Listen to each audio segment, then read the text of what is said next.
Skip Station. WBNS FM HD1 Columbus. The Fan, Ohio sports destination. This is the Fan's Game Day Scoreboard. This game day update is sponsored by Mutual Federal, proudly serving Columbus with personal and business solutions at mutualfederal.com. And I'm Cole Bartimus. Big noon kickoff is back in town, so we are counting down to 12 o'clock when Ohio State and Rutgers get underway in the shoe. We got pregame coverage all morning long right here on The Fan. And as soon as this game is over, it is immediately Michigan week. Elsewhere around the country, not going to lie, a bit of a dog slate in college football today.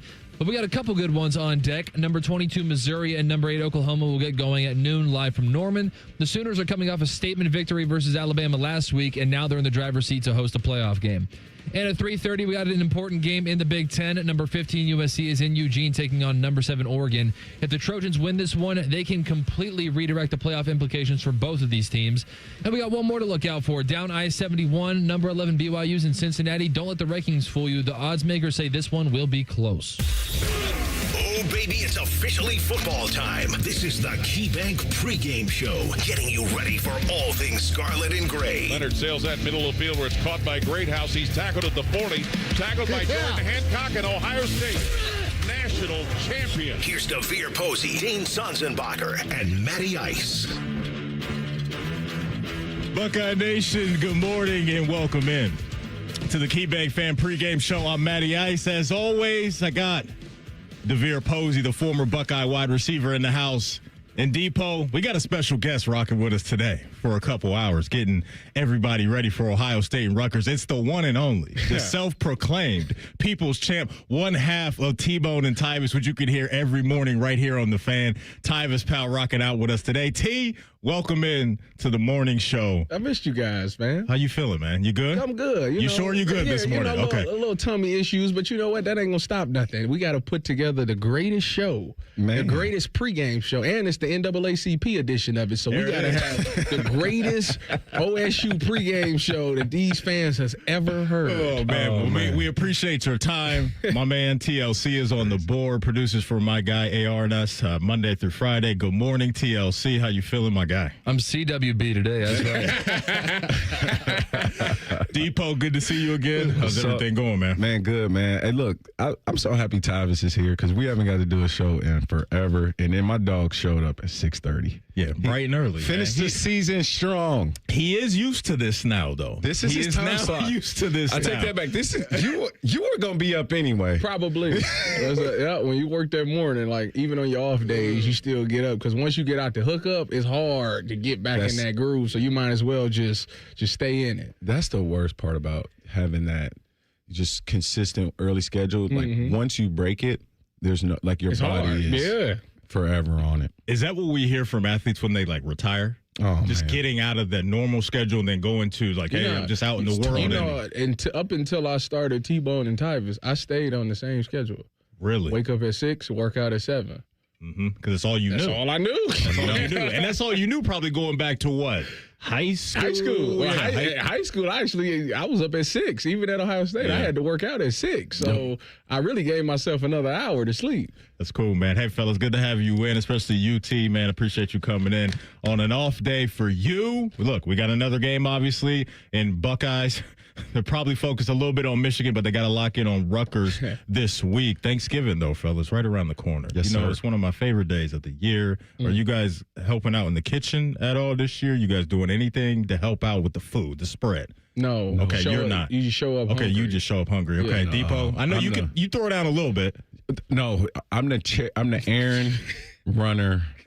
I'll be right here. I run errands. I run around the corner. I need this. Go get it. Yeah. Yeah. If you need me to bring something in from the car, I got you. Okay. If there was only one item from a Thanksgiving spread, you have to take this one item and eat it every day for the rest of your life.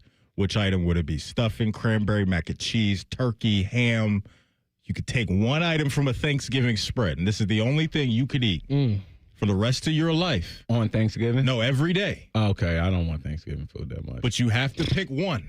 Which one would you pick? Oh, man. I would probably go with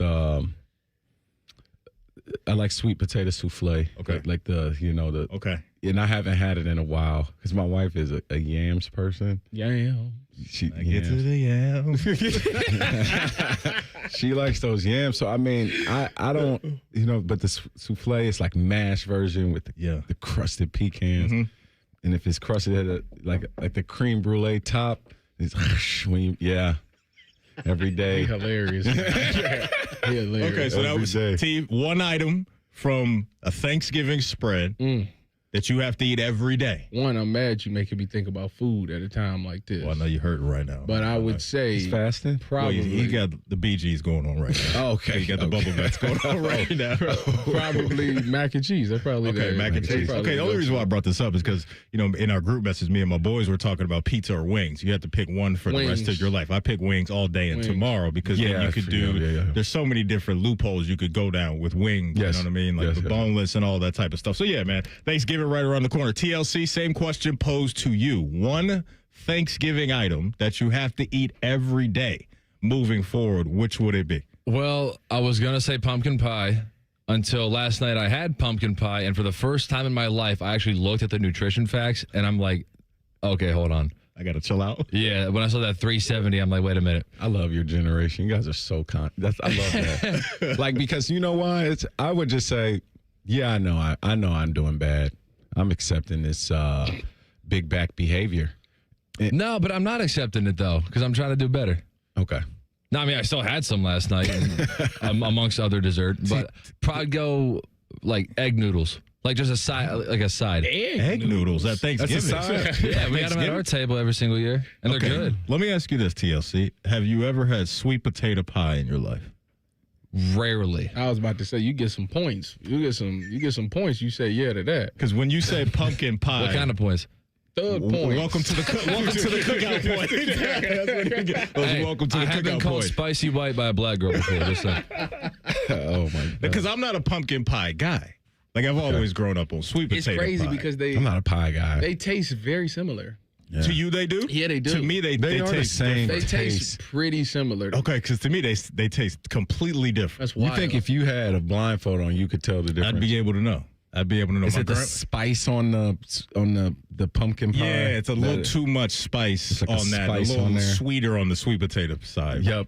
My grandma used to make the best sweet potato pie of all That time. nutmeg on there. Yeah, that's a win right there. Yeah. Well, good morning. And while we're talking about food, shout out to our boss, Fish. Bright and early, he's in the building waking up with us. Did a nice food delivery for us. Has some Chick-fil-A breakfast going on. So shout out to the big boss back there doing his thing. Fellas, Vegas is telling us this should be another very comfortable day for Ohio State. The line on this game, Buckeyes favored by 31.5. I want to ask you guys this. Now that we're at this point, you guys have seen everything from the old Scarlet and Gray this year. Has this season now turned into natty or bust?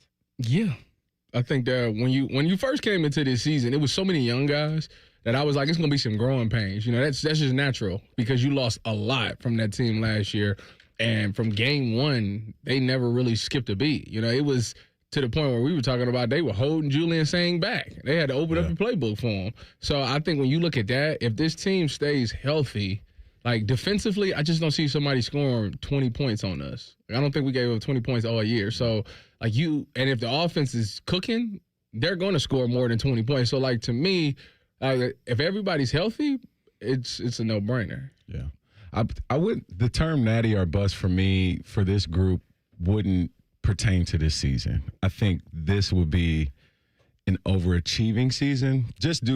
If you think about the classes that everybody are in, a lot of underclassmen are on this team. I mean, obviously it's a lot of draft eligible guys, but theoretically we could have Sonny and Caleb back in the same mindset that Ibuka, Jake Sawyer, and JTT were in. Is like, hey, we're coming back and we're going to win this. And we're going to do like that's like if they all come back next year, that's natty or bust for me that season. But this year I've been just overwhelmed with what I've seen defensively, overwhelmed with the maturity and the growth of Julian Sang. And I think if you're thinking about business plan, I think we're far out in front on the timeline in terms of where this team is, just with the factors of just the two keys this season that sped this team up, Julian and Matt Patricia. Yeah, that was big time, especially the Matt Patricia side of those things. Because, look, there seemed to be a lot of confidence in the building that Julian was going to be somebody special with what you heard from the guys that were around last year that left. And then, obviously, some of the guys that are there now, just the constant message of how special his arm talent was, how accurate he was, and all of those things. And we've seen that on full display. For me, the biggest surprise was the defense. Just not because they're being – well, it is because they've been dominant. I knew that they would be good. I didn't know if they would be light. But did you think they could possibly be the best defense in Ohio State history? That. Like, I didn't see that. They lost like what 7 or 8 players. Like nobody thought that. Exactly. Like to this level, to where it's like to your point, T, where teams aren't even getting to 20 points in these games, and it just feels like, hey, teams can hang around maybe in the first half of these games, but they just turn their water off completely in the second half of these games, and it's every single level of the defense where you have just player after player making impactful play. And so, yeah, it's 2 years in a row to where we've seen a coordinator change happen in the offseason on offense last year with Chip Kelly, and that was a really good hit. And then this year it's been a home run with Matt Patricia coming in and doing his thing, and we saw it from jump. I know we didn't see it from jump because in the spring – there's a lot of concerns. I was talking about the Texas game. Okay. We walked out of that spring game like, I don't know, we're going to stop the run. We was getting gashed. And since then, I mean, they really just tightened the screws on every single opponent. It's just been lights out all the way down into the game today against Rutgers, and it will be a surprise if anybody moving forward gets up and down the field consistently on the Buckeye defense. When we come back, elephant in the room all week is what's going on with Carnell Tate and Jeremiah Smith. We'll lock in on that next. This is the KeyBank Fan Pregame Show right here on The Fan. Fan traffic. From the Riverside Bank of Dublin Game Day Traffic Center. Roadways are looking good right now. No problems to report. Just checked 315, both north and southbound in the area of the Ohio State University. Things are moving nicely with light to moderate volumes. Even looked out at the outlying areas, I-70, 670, 270, and 71, all looking good and problem-free. Remember, Woody Hayes Drive is closed on campus between Tuttle Park and Cannon Drive on game days. With Game Day Traffic, I'm Kate Burdett on The Fan. Atlas Butler has convenient 2-hour service windows for heating, cooling, and plumbing service. Because nobody likes waiting around. You listen in BMB? Nobody likes waiting around. Call 1-800-FURNACE. It's the year-end sales event with the Ford crew. It's sales event time, Sam. Temperatures are dropping, but the deals are just getting hot. Time for our annual Ford Holiday Gift Guide. Oh, yeah. Hard to go wrong with great deals on trucks and SUVs from Ford, America's all-time best-selling auto brand. Don't forget the first rule of holiday gift giving, Hank. What's that, Sam? Always remember to treat yourself, too. Well said. Based on Automotive News Almanac historical data and industry-reported sales data from 1909 through 2024 CY. Hey, football fans, it's November in Ohio, and you know what that means. It's time to face that state up north in a battle to claim forgotten funds. Join us in the statewide challenge and visit com.ohio.gov/radio to help support Ohio's takedown of Michigan. The state with the most searches wins. Who knows? Unclaimed funds could help you buy a seat to the big game next year. Claim your money today at com.ohio.gov/radio. Bridge Credit Union was founded on the values of people helping people. That's why we're here to help you reach your financial goals. For over 50 years, we have been serving Central Ohio and surrounding communities by offering higher savings returns, lower loan rates, and reduced fees. You can use the Bridge app to find an ATM, check balances, apply for loans, and more. We also offer convenient access to online banking. We pride ourselves on providing you with benefits you can't find anywhere else. Visit Bridge Credit Union online at bridgecu.org or stop on by today and experience the Bridge difference. Columbus has trusted Atlas Butler for heating and cooling since 1921. They didn't start out doing plumbing because home plumbing wasn't really a thing yet. Yeah, they've been around a while. Call 1-800-FURNACE. Before you buy a diamond, visit Diamond Seller, because not all jewelers are created equal. Hi, it's Alex Johnson from the Diamond Seller. For over 78 years, we've set the standard for craftsmanship, service, and value. Our in-house jewelers and gemologists work together to ensure every diamond is as brilliant as the person you love. All backed by our guaranteed best price. We don't just sell rings, we build relationships that last generations. So this holiday, before you say yes, make sure it's with the jeweler that's been trusted for over 7 decades. Visit Diamond Seller today. Toyota-thon is on, and there's no better way to get in the spirit of the season than with a new Toyota. Like the family-size Highlander and the bigger, more powerful Grand Highlander. Now through December 1st, you can get 4.75 APR financing on any remaining new 25 Highlander or Grand Highlander, including hybrid models, with approved credit through TFS. Plus, you get Toyota Care 2 years, no-cost maintenance. For complete details, go to Toyota.com. Toyota, let's go places. Join our resident gambling degenerates Dave Biddle and Scotty Vegas for On the Money Sunday morning at 9. Presented by ESPN Bet at Hollywood Casino Columbus. All the action, none of the responsibility. The Fan. Enjoy all the football this weekend, but remember to join us for Reaction Monday. Sponsored by the Roofing Guys. The Fan. The only way to do game day. This is the KeyBank pregame show, getting you ready for all things scarlet and gray. Your home of the Buckeyes, The Fan. All right, welcome back into the KeyBank Fan pregame show. Matty Ice, Devere Posey, Tyvis Powell in the building. Good morning, Buckeye Nation. High noon kick over at the Shoe.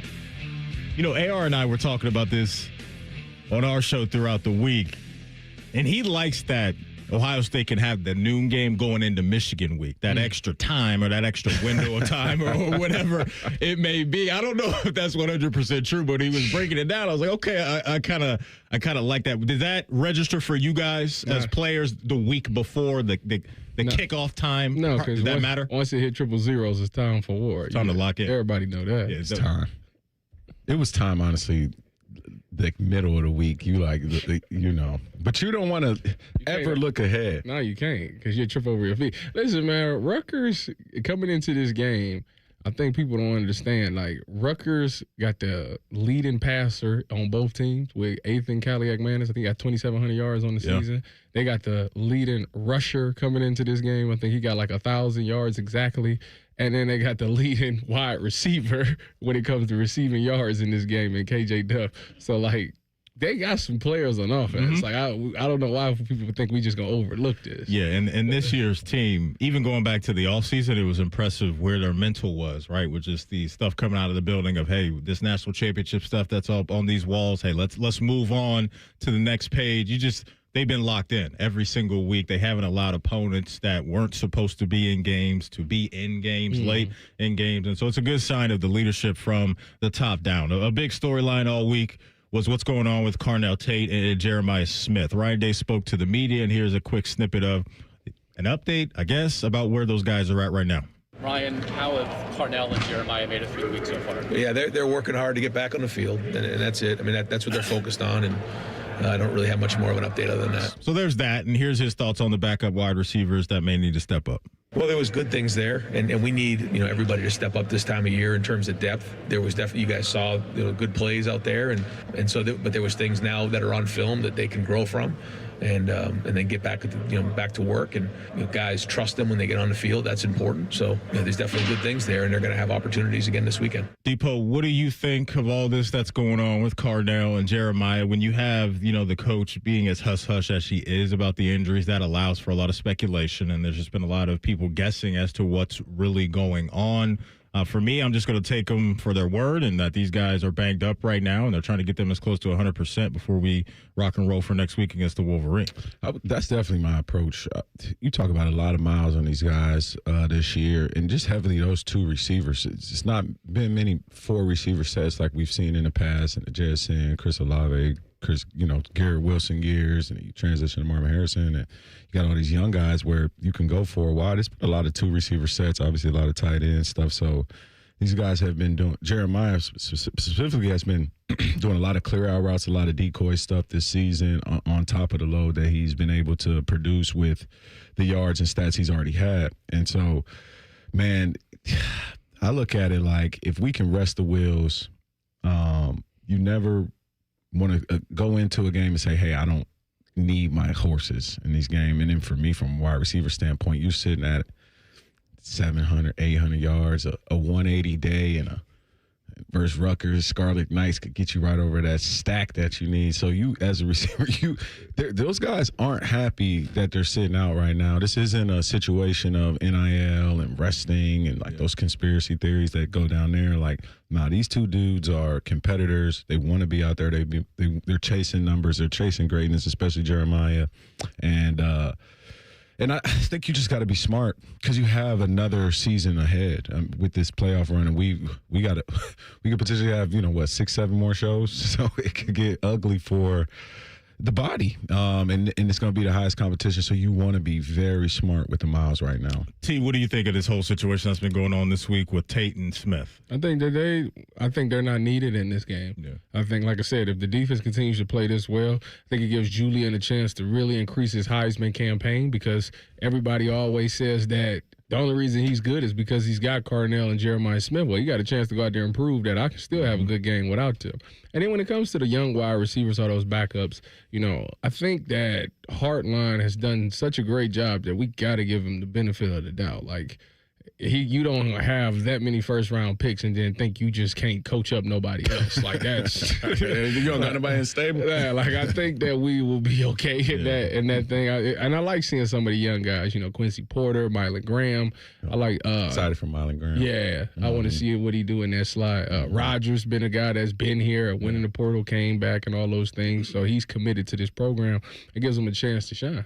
You touched on the run that they may have to go on as far as the college football playoff. You just mentioned, T, some of the depth that they have in that wide receiver room. I think it is important, too, for Julian Wright to gain some trust with some of those guys, too, in a game action, right? Because with Carnell and Jeremiah, clearly he has that. Carnell all season long been making big-time plays, contested balls, and all those things. And that takes trust from a quarterback, right, Depot, to know that if I see that guy, he's covered downfield, if there's some sticky covers there, that I can still get him the rock or push the ball his way, and he can come down with a play. At one point, the potential rookie of the 2025 season was seemingly the only receiver we had on the field going against two-time defending national champion Georgia when C.J. Stroud lost Marvin Harrison.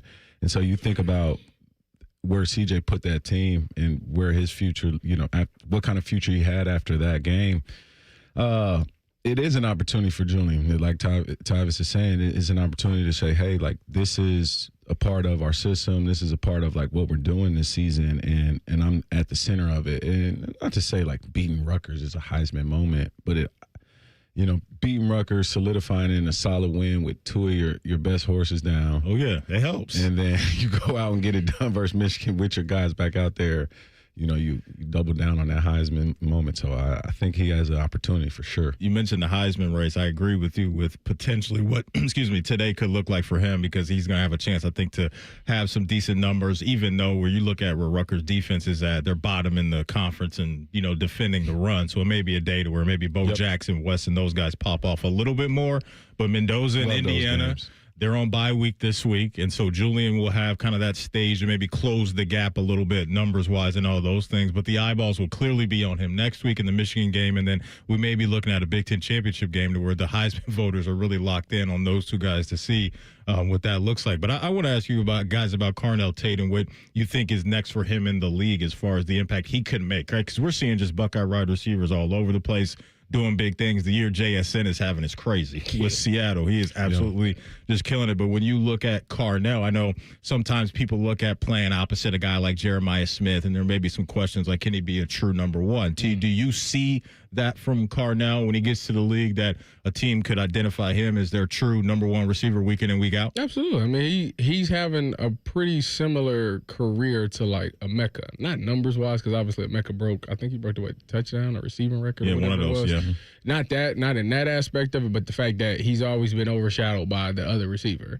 And you see Mec go to the league, and he favored to win Rookie of the Year, So I think that what you realize is that it's just some great coaching going on. There's some great talent in that wide receiver room, and you're going to be successful. You can go to any team and be the number one. I think if you look at all of our receivers in the past, 5 years, they all are number ones on their team. So I don't see Carnell being any different. And I just love the way that he plays the game. Like, the dude been a pro since he stepped on campus. Like, the way he controls his body, it's rare to see a receiver play in college, but in his mind, it's going off the NFL rules. It's not just, I'm about to get 1 foot in. No, he practicing too. He already thinking about the next step. And I love his body control, the way he jumps up in the air and able to get 2 feet down and all of those things. So I think for sure he'll be a number one next year for somebody. I love player comps. So, with Carnell, I've had to go deep in my bag, but I think he is a cross between Marvin Harrison Sr., more than Marvin Harrison Jr., and Brandon Lloyd. He has that gracefulness to his game, and when you talk about gracefulness as a wide receiver, like you go all the way back to like the Lynn Swans, the Chris Carters of the world. It's just, every step has a purpose, and just his high.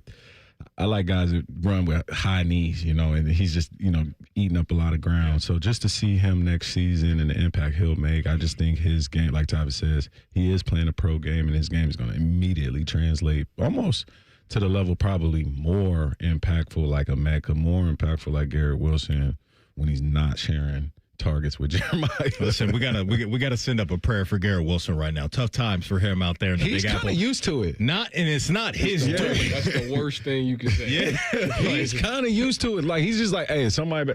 I don't even know if it's a jug machine or if it's a quarterback throwing it. I'm just running this route. It's tough because two former Buckeye wide receivers, I think, are caught in the mud a little bit, caught in some quicksand, just because their organization hasn't really figured out the quarterback. Right? Yeah, him and a lot New Orleans has been messy with the whole Tyler Shuck. What are we doing with Spencer Rattler, and then obviously out in New York. It was Terry for a bit there, too. Yeah, right. And then Terry for a while. Then Jaden came to save the day, and unfortunately Terry hasn't been healthy this year, but at least he has his guy. But both Olave and Garrett Wilson haven't been able to show their real skill set just yet, just because the quarterback position hasn't been consistent enough. And so, yeah, Carnell Tate, just locking back in on him for just a quick second, fellas. 7 touchdowns on the year. 18 yards per catch, man. That's just big-time stuff from him. Just every single time, man. It just feels like he is getting down the field and ripping off chunk play after chunk play. Coming up top of the hour, you'll hear from Coach Day on the mental side of things and where this team is in their approach to practices and games all year long and moving forward as we get close to the college football playoff. This is the KeyBank Fan Pregame Show right here on The Fan. Fan traffic. From the Riverside Bank of Dublin Game Day Traffic Center. Traffic's moving well right now. I just checked the ODOT cameras, 315 northbound from the 670 merge up to Ackerman Road. Light to moderate volumes with no problems to report. Likewise on the southbound side from the hospital curve down to Lane Avenue. Looking really good right now with no delays for you. Once you're off the highway, you're going to find some of those side streets are a little more crowded. Specifically, Lane Avenue is what I'm talking about right now. Between High Street and Olentangy River Road, it's starting to get very busy on Lane. With Game Day Traffic, I'm Kate Burdett on The Fan. Here's a stat that hurts. The average adult waits up to 2 years before getting help for joint or back pain. 2 years of sitting out. 2 years of missing the game. At Ortho Neuro, you don't have to wait. Our orthopedic and spine experts treat every joint issue, often without surgery, and we've got next day appointments ready. Don't sit on the sidelines another day. Schedule your consult now at orthoneuro.com. Ortho Neuro, for every motion in life. Drive your dream car home today, no matter your credit history. Hey, it's Phil here at Capital Ford of Columbus and Whitehall. We proudly accept all credit types, good, bad, or none. Get pre-approved in minutes and hit the road with confidence. Get your new ride today. Call 614-861-7150 or shop our huge selection online at capitalfordofcolumbus.com. Your perfect ride is credit ready and waiting at Capital Ford of Columbus. They're trained. They're prepared. Let's do it. They're Ohio's undefeated plumbing, drain, heating, and cooling team. And they're here to tackle your problems. For plumbing, drain, heating, and cooling, there's only one team. The Waterworks. Better care, better value, better results. Call the Waterworks at 614-232-2222 or visit them online at thewaterworks.com. A proud sponsor of Ohio State Athletics. Plumbers, pipe fitters, welders, and HVAC techs. It's time to get what you deserve. Join a team that offers better wages, secure pensions, employee-paid health care, and free training and continuing education. Apprentices, you'll earn while you learn. No student debt, just a solid future. It's more than a job, it's a career. Visit UALocal189.com and take the first step today. Relationship benefits at KeyBank reward you for things you were going to do anyway, like using your KeyBank checking account 5 times each month. You could unlock higher interest rates, more cash back, and loan discounts. Now, imagine getting rewarded for other things you were going to do anyway, like high-fiving. Yes. Calling your mom. Hello. Or petting cute dogs. If only. Learn how simple it is to get benefits when opening a checking account at key.com/relationship. KeyBank opens doors. All credit products subject to credit approval. KeyBank, member FDIC. Toyota Thon on, and there's no better way to get in the spirit of the season than with a new Toyota. Now through December 1st, get 2.99 APR financing on remaining new 25 Tacomas. Excludes TRD Pro and Trail Hunter. Or lease a well-equipped 25 Tacoma SR5 for $259 a month for 39 months with $39.99 due at signing. With approved credit through TFS. Tax, title, and license extra. Call 1-888-36-TOYOTA for details or go to Toyota.com. Toyota, let's go places. All your favorite fan shows are on YouTube, along with those fake YouTube ads like Chew This Gum and It Grows New Teeth. Experience the splendor of Bo sitting in his closet, Timmy Hall's gouty gold chains, and Matty Ice wearing a coat in 90-degree weather. It's all there. Head to YouTube and subscribe today.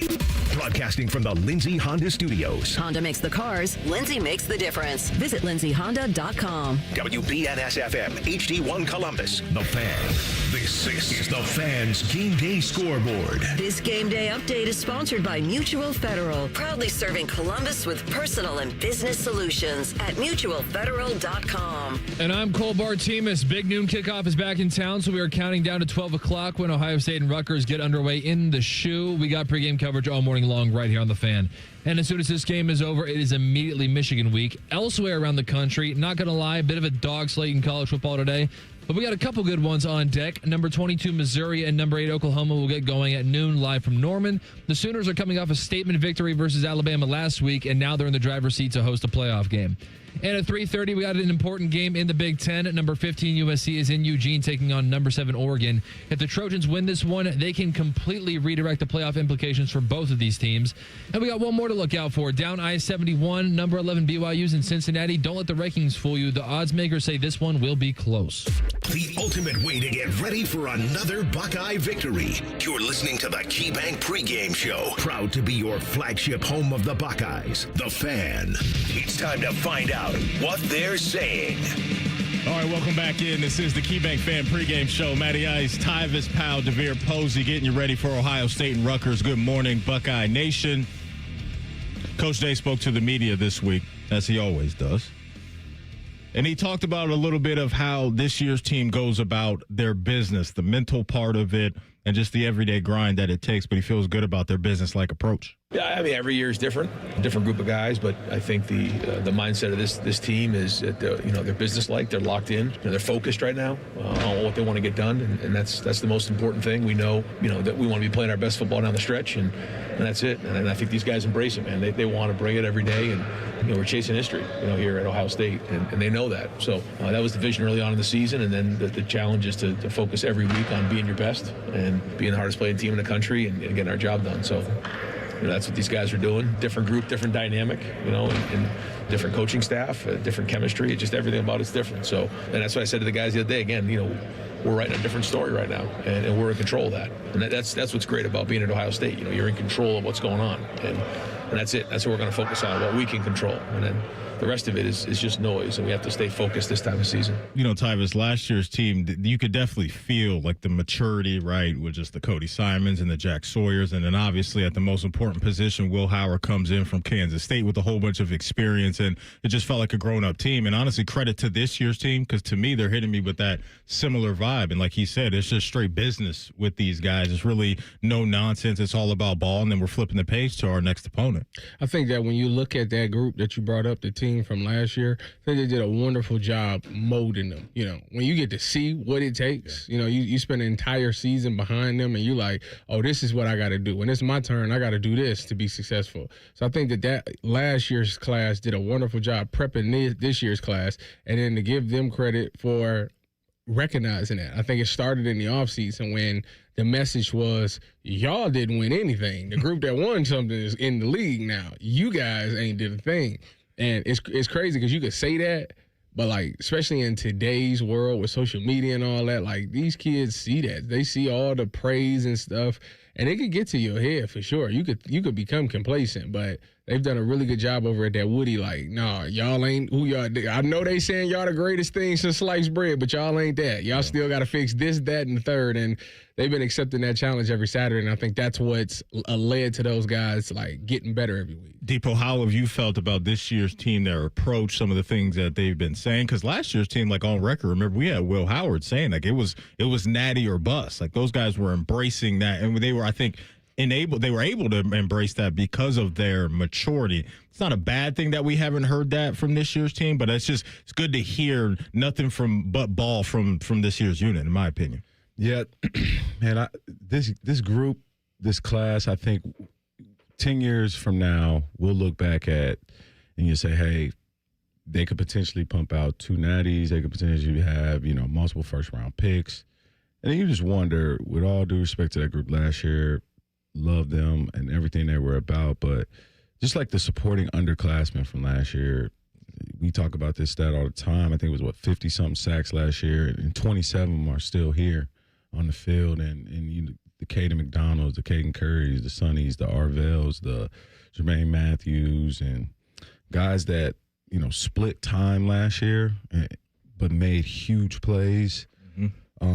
Them in a full, on a full season sample this season has been like, it's been great to watch. And you just say, how do you get better from a national championship? And that's when like underclassmen have meaningful plays on the championship run, and then they're in the driver's seat the next year. And luckily for a lot of these guys, 2 years if they want to stay. So I think this group has potential to really leave, really decorated in terms of national awards, individual and team.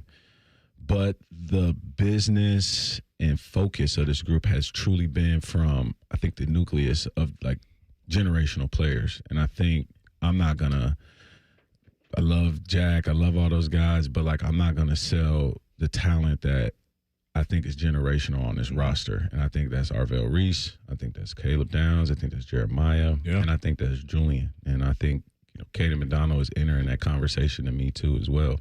So I think with generational talent and super focus and like a winning pedigree, I think this group can be better. And so, individually, I know it's crazy to say, I just think the ceiling is a bit higher. And I think also that's why Coach Day has been even more serious this season, even more harder. I mean, you heard clips of Sonny Styles saying, man, Coach Day has been on one this year. And he knows what this group has, locked in there. For sure. We touched on offense. We touched on defense. Last week, though, special teams came to the party with Lorenzo Styles taking it back to the crib for 100 yards on that kickoff return. Here's Coach Day on that.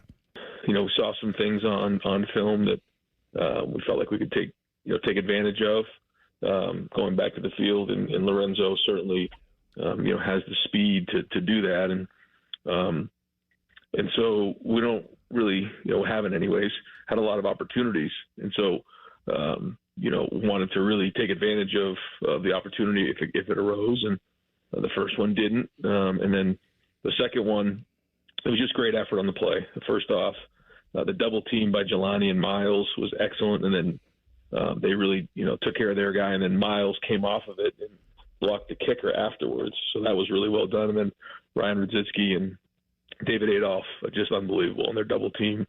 Leroy Roker, Joey Velasquez, just great.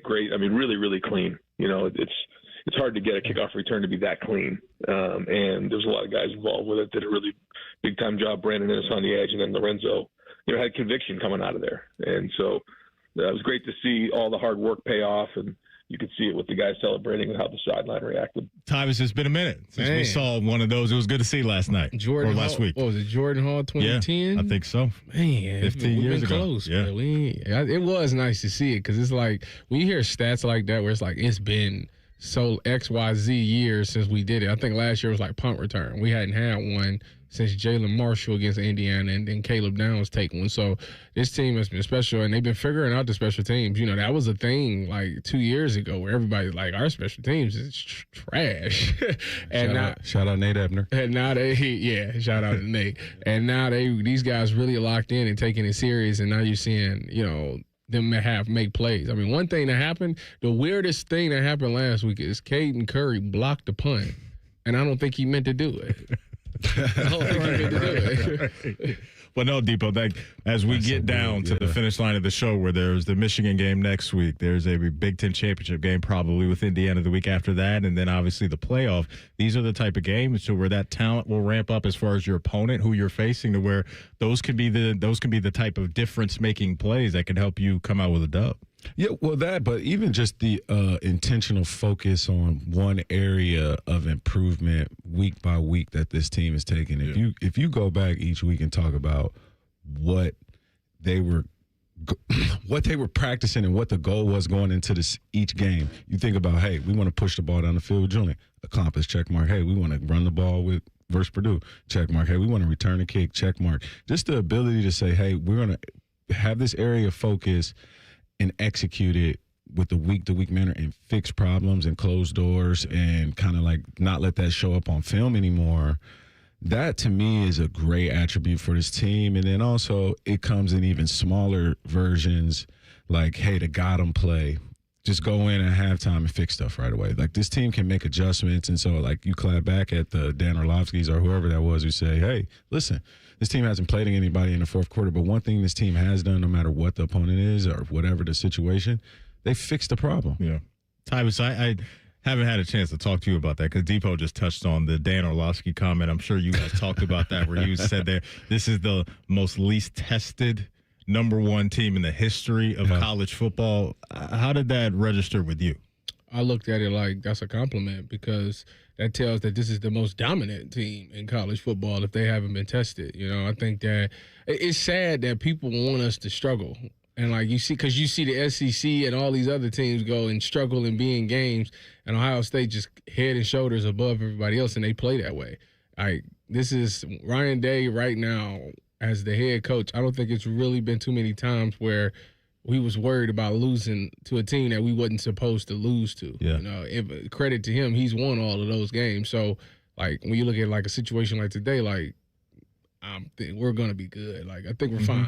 Yep, they're gonna handle business. TLC just let me know that he has that sound. Let's go to break, TLC. We'll do our one tough animal when we come back, and we'll hear that and maybe react to it just a little bit more. This is the KeyBank Fan Pregame Show right here on The Fan. Fan traffic. From the Riverside Bank of Dublin Game Day Traffic Center. Roadways are looking good right now with no major hassles, problems, or delays. 315 northbound as you come in from the south side. Very clear between 670 and Lane Avenue. Likewise, coming in from the north side, southbound 315 is moving nicely with just light to moderate volumes between the Hospital Curve and Lane Avenue. Once you're off the highway, that Lane Avenue is a very popular spot. You will find Lane Avenue to be stop-and-go traffic pretty much between High Street and Olentangy River Road. With Game Day Traffic, I'm Kate Burdett on The Fan. Hey, football fans, it's November in Ohio, and you know what that means. It's time to face that state up north in a battle to claim forgotten funds. Join us in the statewide challenge and visit com.ohio.gov/radio to help support Ohio's takedown of Michigan. The state with the most searches wins. Who knows? Unclaimed funds could help you buy a seat to the big game next year. Claim your money today at com.ohio.gov/radio. Timmy Hall here, proud to be back for my fourth year supporting Nationwide Children's Hospital and Light Up the Lawn, Light Up a Life. The holidays can be tough for kids and families spending it in the hospital. So now through December 31st, more than 100 giant illuminated butterflies will shine on the hospital lawn, each one sparkling to life with every single donation. When patients see those butterflies glow, they'll know their community's thinking of them, sending waves of hope and joy. So let's do this together. Let's light up the lawn and light up a life. Donate now at nationwidechildrens.org/give. Hey, what's up? It's T-Bone. Remember that rush you got as a kid ripping open your favorite pack of cards? Well, guess what? You can feel it again at Midwest Cards. Right next to Nationwide Arena, this place is a collector's dream with thousands of packs from all eras. Chase that Ken Griffey Jr. rookie, pull a rare Michael Jordan, or even hit your favorite Pokemon and relive that childhood thrill. Plus, you can shop their pack wall, kick back in their roomy sports lounge, or even bring in your old cards to sell or trade. Get to Midwest Cards today and tell them T-Bone sent you. Drive your dream car home today, no matter your credit history. Hey, it's Phil here at Capital Ford of Columbus in Whitehall. We proudly accept all credit types, good, bad, or none. Get pre-approved in minutes and hit the road with confidence. Get your new ride today. Call 614-861-7150 or shop our huge selection online at CapitalFloridaColumbus.com. Your perfect ride is credit ready and waiting at Capital Florida Columbus. Ooh, winter's coming. And when the wind starts to blow, don't come inside to the cold. Open the door to peace of mind with your Waterworks and Header Precision Furnace Tune-Up and Energy Savings Plan. Your furnace is the heart of your home, and Waterworks and Header will have yours running at peak performance throughout the winter. Plus, you'll save on those energy bills too. Go to waterworks.com and schedule your furnace tune-up online. Waterworks and Header, heating, cooling, and plumbing. Together to serve you better. Rothman and Ice. They've revolutionized the money clip. What does Tyvis Powell carry? Say this word for word. You got that clip on you? Oh, he's going to think you're talking about that. What is that? Rothman and Ice. Weekdays at noon. Sponsored by Pella Columbus. The Fan. Fan weather. From the Logan AC and Heat Services Weather Center. We're looking at mostly sunny skies here for today. If you're heading out for the Buckeyes game, we're tracking temperatures in the upper 40s to lower 50s here by this afternoon. Winds will be less than 10 miles per hour here for today. And then more sunshine by tomorrow with highs in the mid-50s here for your Sunday afternoon. But we are tracking some changes as we head into next week as we see rain arriving for Tuesday, followed by some much colder temperatures with highs only in the 30s here by Thanksgiving Day. That's a look at your 10 weather impact forecast. I'm meteorologist Aaron White here on 97.1 The Fan. Starting Monday, it's rivalry week. We call it that because the Buckeyes play a very annoying team from Michigan. Clever. Sponsored by your Central Ohio Toyota dealers. The Fan. You're listening to the KeyBank Pregame Show. The only way to get ready for a Buckeye game. Your home for Ohio State athletics. The Fan. The Fan's one tough animal. All right, welcome back in. This is the KeyBank Fan Pregame Show. I'm Matty Ice, Tyvis Powell in the house today with myself and Depot DeVere Posey. Fellas, I'm going to lead this off. I'm going to lead it off this week. I'm going with a former Buckeye. We brought up his name a little bit ago. I'm going with JSN. Oh. I'm going Jackson Smith and Jigba. We gotta shine a light on the season this guy is having right now. Drafted him in the first round a couple years ago. Came into the league, had a couple OGs in front of him with Tyler Lockett and DK Metcalf. Now they've cleared the runway for him. Yeah. Some questions as far as like, okay, Sam Darnold leaves Minnesota, now goes over to Seattle. What is that going to look like? Well, it's been cinema as far as what JSN is bringing to the field. Last week against the Rams, a really good team. Yes, the Seahawks did lose, but 12 more targets for JSN. Caught 9 of those for $105 on the season. He is leading everybody in the National Football League in yards, and it really isn't even close. George Pickens right now second in the league with 906. JSN 1,146 yards right now for the Seattle Seahawks. So he is just absolutely crushing it, and it speaks to what we talked about earlier with the former Buckeye wide receivers. I think a lot of these NFL teams have trust that these guys, not only in a couple years, but right away can help you, and especially in the case when you were bringing up Emeka earlier, right, with Tampa Bay. I mean, Mike Evans, he's been out of sight, out of mind for the most part this year. Chris Godwin's really giving them nothing, and Emeka's provided a real safe floor for their offense. So JSN has been just an absolute monster. He has multiple games this year with at least 120 yards in the through the air. The least amount of receiving yards in a game this year for JSN is 79. That's wild. 79 was his worst game. I take that every day of this season. So that just is kind of where we're at with him having an awesome year. So JSN, man, that dude has been just absolutely balling out. He's my one tough animal for this week. Depot? Oh, I love that one, man. Man, you talk about how Garrett Wilson, Chris Olave looked at that dude and just said he's the best one, and it's cashing out, and he is. But flexibility, playing strength, and he is sneaky fast. Like, he doesn't look fast, but he's running by people. And he is a dude. But we were here last week watching the show. We had a 2 o'clock game. I mean, a 2 o'clock show last week because of the night game. Yeah. And we roll in the studio. Tyvis is 31-3. And I'm sitting here watching my one tough animal just go crazy in the second half, and that's Marcel Reed, man. You talk about, 22 for 39, 439 passing yards, 3 touchdowns. Obviously, had a rough first half, but that second half, just drive after drive after drive after drive, just consecutively scoring, and you're looking at him just dominating. And so I couldn't give it to anybody else but him because we're sitting here watching it during the show. Marcel Reed, my one tough animal. You know what? I knew that you two would go offensive. yeah, for sure. Yeah. Not shocking. Offense puts butts in the stands. Tyvus, you know this. Offense sells tickets. Yeah, but guess what defense does? Yeah, I'm going to Thursday night. Little safety to 713. Kalen Bullock, 2 picks. Josh Allen. Called game on him, too. Yeah. He was balling. Now, I wish that the dude didn't clip because he had the pick 6, but they called it back. But, man, you get 2 picks in a game, you can't tell me nothing if I get 2 picks in one game. He balling. Yeah, that was elite stuff right there. And that Texans defense was flying around. He played at Georgia, right? That guy? I believe that is correct. That's the Bullock from Georgia, I think. USC. USC. That's Javon it. Bullard. Okay, Bullard. Yep. But Will Anderson, Danielle Hunter, that pass rushing duo nasty. down there in H-Town. Defenses in the league right They was now. giving And- Josh Allen fit. Yes, they were. And you watch out now for the Texans. They picked up some wins without C.J. Stroud being there. Davis Mills has stepped up to the plate. Now they're kind of lurking in the playoff weeds a little bit. And that defense gets into the playoffs, especially with what they have down there in the trenches. Yeah. That's terrifying to deal with. That is absolutely scary to deal with. And Danielle Hunter is one of the best pass rushers that nobody really talks about. Like, you look at his career since he came into the league, and the body of work is really, really good. We were talking about Dan Orlovsky's comments about Ohio State and them being the least tested team in the history of college football. For the folks that haven't heard that comment from Dan Orlovsky, TLC's got it on deck, and here it is. Least tested #1 team in the history of college football. They played nobody. Week 1, Texas. Ever since then, they haven't played anybody. I don't know if they played a team that's ranked right now since Texas. They have been trailing for 1 second in the second half this year. We have no idea who this Ohio State team, very good team, quarterback's a really good player, and Jeremiah Smith's best player in college football. We have no idea who Ohio State is, like down 4 in the fourth quarter.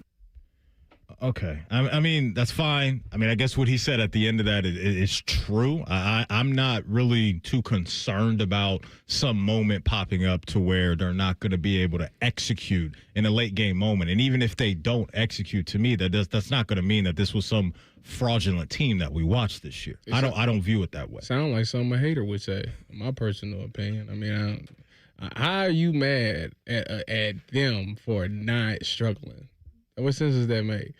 But then y'all like all talking about all the Indianas and all that. Like you like to see them struggle with a team that they should blow out. Like that don't make sense. Yeah, it's weird. It's a little bit of the moving of the goalpost depot going on. Yeah, I think in terms of entertainment factor value, I've gone to a few Ohio State games this season and said, hey, listen, I would love to have seen a great game on a Saturday. But you're like, this team's so good, I'm leaving. I'm done. I'm done. Yeah. And so you can't fault someone for dominating. It's just like you're saying, Maddie, it's moving the goalpost, and I love that pun. They're not really good. They're not going to be too concerned about anything like that over there. Maybe some of the players hurt. It's not going to mean anything. It's one guy's opinion. This team is really, really good. We know how good they are. Dan knows how good they are, and we could probably say the same about a lot of teams around the country. And again, I'll just go back to, if they don't execute in a 4th down late in the game, that doesn't mean that this team can't be great or isn't great, because everything that they're showing us is signs of greatness right now. And so for Ohio State today, it's going to be about the run game, fellas, in my opinion. And here's Coach Day on some of the things that he saw against UCLA as far as the running backs and what they brought to the field. I mean, I thought there was a lot of physicality. I see Carson Hinsman had 9 knockdowns in the game. I mean, it's hard to knock a trash can down 9 times. That's a heck of a job. I thought guys were finishing downfield. There's some clips of guys finishing people out of bounds. Running backs are running through contact. People are finishing. It was a good Sunday to watch effort and physicality and fundamentals, because we know that's going to matter in the end. Gotta love a coach identifying some good things that he's seen from some of the offensive linemen up front. But, Depot brought up comps earlier, and Tyvus, I've been comping Bo Jackson to Jamal Charles. Ooh. That's what I see. It's the number, it's the running style. To me, just when I see him do his thing, I just see Jamal Charles. I don't know if he's going to have that career with his talent as a freshman. It looks like that's in play. Long way to go, but that's just what I see from him. It's electric. It's funny because in high school I said he like a Chris Johnson. Okay. Like he hit that open field, he gone. Wasn't nobody catching him. Obviously in college they're a little bit faster, so he ain't been able to really break that long one. And when he did, he got called back. But No, I like that. I like the if he like Jamal Charles, he might walk out of here one of the best running backs ever. A slower version of Chris Johnson is a Jamal Charles, for real. Yeah, that's true. Yeah. I like that. I mean, maybe it's number 25, but I just balance falling forward and think about it. He's 18. You know next year what that's going to look like. It's going to just look just a men versus boys. It's going to get ugly fast. Well, especially, too, you give him a off season with Coach Mick, Coach Marati, probably put on, 10 pounds, probably get him where 220 is, 225 maybe, because you don't want to get too much bulk to take away from the athleticism and the speed. But I think to your point, Depot, he gets in the lab for another off season. It's over. The product is really going to look good. And so Rutgers, fellas, last 3 games for them as far as what their opponents have done to them on the ground. Purdue ripped them off for 7.8 a pop. Then you had Illinois 5.5, and then last week Maryland it was 10.5. And so that's what the last 3 opponents have done to this Rutgers defense up front. And so this offensive line in the run game, T, should be looking around today and saying we should be making some noise and throwing some dudes out of the club. Coming off that UCLA game, I think that they've been figuring it out. They've been putting it together. It was nice seeing James Peoples get involved because he was a guy that kind of fell by the wayside. Coming into the season, he had all the hype and kind of didn't live up to it, let those young guys pass them by. But I think that all those running backs bring something different to the table. And I think I don't have a problem with them rotating those guys like that because as a defense, like you got to be prepared for all type of running backs. You got somebody that's trying to run you over. You got somebody that's trying to be fast. You got somebody that can catch out the backfield like that. That puts a lot of stress on the defense. So I hope those guys continue to stay healthy. And with the rotation, you're taking hits off of guys' bodies so they can be more fresh for later in the season too. So I think it's all good right now. Another aspect of the run game too is we've been seeing some Lincoln Keenholz get splashed into this thing every once in a while, right? With the quarterback run and just maybe doing some things down in the red zone. Depot, have you liked how that's looked? I know it hasn't been a lot of it, but do you like that aspect of having that inside of an offense? I love seeing the athlete that he is. I mean, we've all been talking about, the South Dakota Heisman for a while, and just seeing, dropping that shoulder. He's just like, wow, he is like 6'4", and he does look 225. And you're able to see that and move around and get him to do more things and gain more confidence. Coming down late in the season, no matter what we have to go against, obviously, injuries are inevitable. He'll be ready. And him getting that stuff on film right now is good for his memory bank. And then, Maddie, you talk about this. Are you guys saying we're not throwing the ball today? Like you just believe it's not a point of emphasis, like pushing it down the field. I just think with what Rutgers, what they don't do well, they just cannot stop the run. And obviously, if I'm seeing that just based off the numbers, I think Coach Day is seeing that. And I think what Tyvus is saying, the momentum that the run game has caught over the last few weeks, I think you want to ride that wave as much as possible, and especially going in to next week, right? We know what that game usually requires against that team up north. And so, I just wouldn't be surprised if we see 3 of the 4 running backs maybe get 10 touches on the ground, you know what I mean? And those guys get a heavy workload, even though I think the chemistry with the wide receivers and some of the guys that may have to play, if we don't see Jeremiah and Carnell, you want Julian to get some of that as well. And so Coach Day always says, and a lot of coaches always say they want as much balance as possible, so I'm sure that's going to be the message, but I just think the run game should ball out today. A guy that's always balling is Adam King, the man that sits on the Iron Throne for 10 TV. He will join us next. This is the KeyBank Fan Pregame Show right here on The Fan. Fan traffic.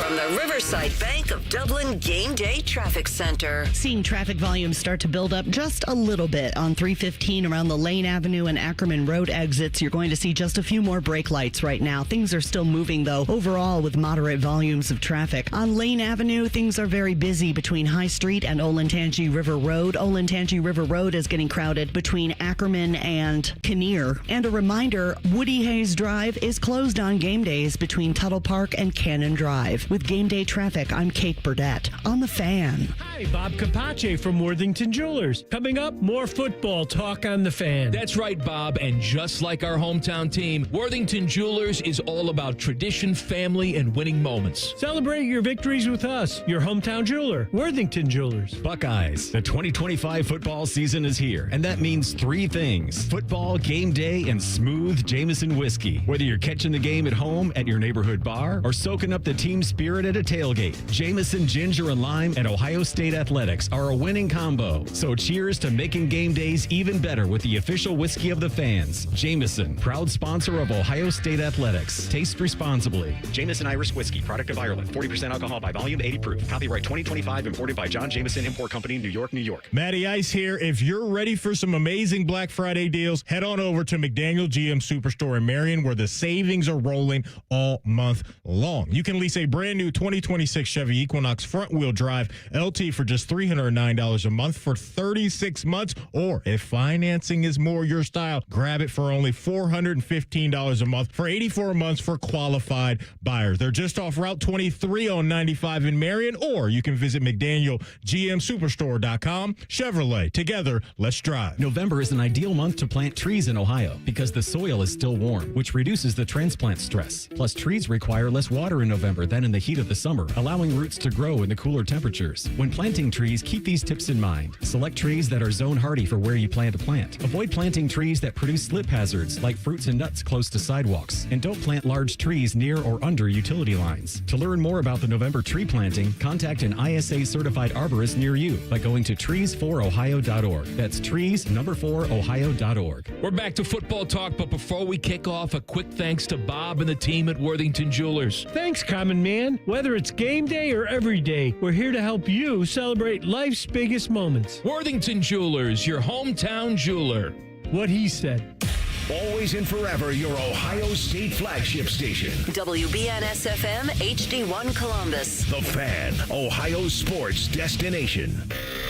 This is the Fan's Game Day Scoreboard. This game day update is sponsored by Mutual Federal, proudly serving Columbus with personal and business solutions at mutualfederal.com. And I'm Cole Bartemus. Big noon kickoff is back in town, so we are counting down to 12 o'clock when Ohio State and Rutgers get underway in the shoe. We got pregame coverage all morning long right here on The Fan. And as soon as this game is over, it is immediately Michigan week. Elsewhere around the country, not going to lie, a bit of a dog slate in college football today. But we got a couple good ones on deck. Number 22, Missouri, and number 8, Oklahoma will get going at noon live from Norman. The Sooners are coming off a statement victory versus Alabama last week, and now they're in the driver's seat to host a playoff game. And at 3:30, we got an important game in the Big Ten. Number 15, USC is in Eugene taking on number 7, Oregon. If the Trojans win this one, they can completely redirect the playoff implications for both of these teams. And we got one more to look out for. Down I-71, number 11, BYU's in Cincinnati. Don't let the rankings fool you. The odds makers say this one will be close. The only way to do game day. This is the KeyBank pregame show, getting you ready for all things Scarlet and Gray. Your home of the Buckeyes, The Fan. All right, welcome back in. This is the KeyBank Fan pregame show. Good morning, Buckeye Nation. Tyvis Powell, DeVere Posey. I'm Matty Ice. Adding one to the party right now. The man that sits on the Iron Throne for 10 TV, the one and only Adam King. AK, good morning. How are you, sir? Good morning. I've never heard that music before. What is it? Tyvis joins the segment. Now we got to act like we've got our stuff together. Cool music, and we got to play it cool. We got an 18 player here, Adam. Let's act like we know what we're doing. All right? That's right. I'm sorry, guys. I'm ready. AK, good to hear from you, man. All week a lot of speculation about what's going on with Carnell Tate and Jeremiah Smith. You've been around the team at the media availabilities and all those things this week. What's been your vibe? What's your gut telling you as to what's really going on with the 2-star playmakers? My gut is telling me exactly what it was telling me when we walked off the field against UCLA, and that is I do not need to see 17 or 4 in a jersey today. There is absolutely no reason for either of those two guys to play. There is absolutely no reason for them to go out there and risk tweaking, injuring. I don't know what word you want to use. To the smallest extent, anything with any injury with what's to come next week. Ohio State can win this game playing all of their backups. Why risk anything? It's not like they haven't had a tune-up game. This last month and a half has been nothing but tune-up games. Let everybody go get healthy. If you want Julian to play, let him play for a quarter, and then let's let the Lincoln Keenholz show take over. I love that. So, Adam, with this group, just being able to answer every single question, hit every single goal that's set, you say, hey, we want to push the ball downfield. Hey, we want to run the football. What's the area of focus that we're going to accomplish this week? Because we've been passing every single test. I think the first big test that they're going to see against Rutgers is this is a bad run defense. And so it presents another opportunity for Ohio State to really develop their run game. And even with UCLA, they had a really rough run defense, but it's all about momentum for these guys. It's an opportunity to go out there and build on the momentum from last week into this week, and then you carry that into what's coming next week. And if you can really get this run game going as you head up north, that's everything. Adam, when you look at the fact that JJ and Carnell might not play, what's a backup receiver that you think is going to have a really big time day today? Well, Tyvis, typically we introduce ourselves on this segment. Hi, I'm Tyvis Powell. I would love to see Mylan Graham break out here. I would love to see Mylan really take that next step. He's a guy that we all know how successful he can be. I think you're going to see a lot from Bryson Rogers today. He got his first touchdown last week. So I think there is a lot of potential for these guys, and that potential can carry over into this stretch run. I mean, Ohio State, they want to play 6 more games here. So if they can get this figured out today with some of these younger guys, that could make a difference come January. Adam King joining us here on the KeyBank Fan Pregame Show. AK, I want to throw this at you. What has been the biggest surprise for you this season? Something that wasn't on your radar that's popped up and has been maybe a bit of a pleasant surprise? That's a good question. I think it has to be Bo Jackson, and not that he wasn't on the radar, but because all off season, Coach Locke kept telling me, "Hey, you've got to see Bo Jackson." He would tell anybody that would listen, and to actually see it play out, and to see him become not just a role player on this team, but a leader for this team and a guy that is going to have to carry the load if they're going to make a run for another national title. I try not to get ahead of myself because I understand there's still 6 games left in this season. But the idea that next year you're going to have Julian, Bo Jackson, Isaiah West, and Jeremiah Smith and all these guys back. I mean, think about how good they are this year. They got another year. Absolutely. Adam, my teammate Nate Ebner as one of the special teams coaches, and you have a kickoff return. Last year we had a punt return. We had a block kick. What can you say about the emergence of special teams and how important that's going to be coming down the run as a weapon?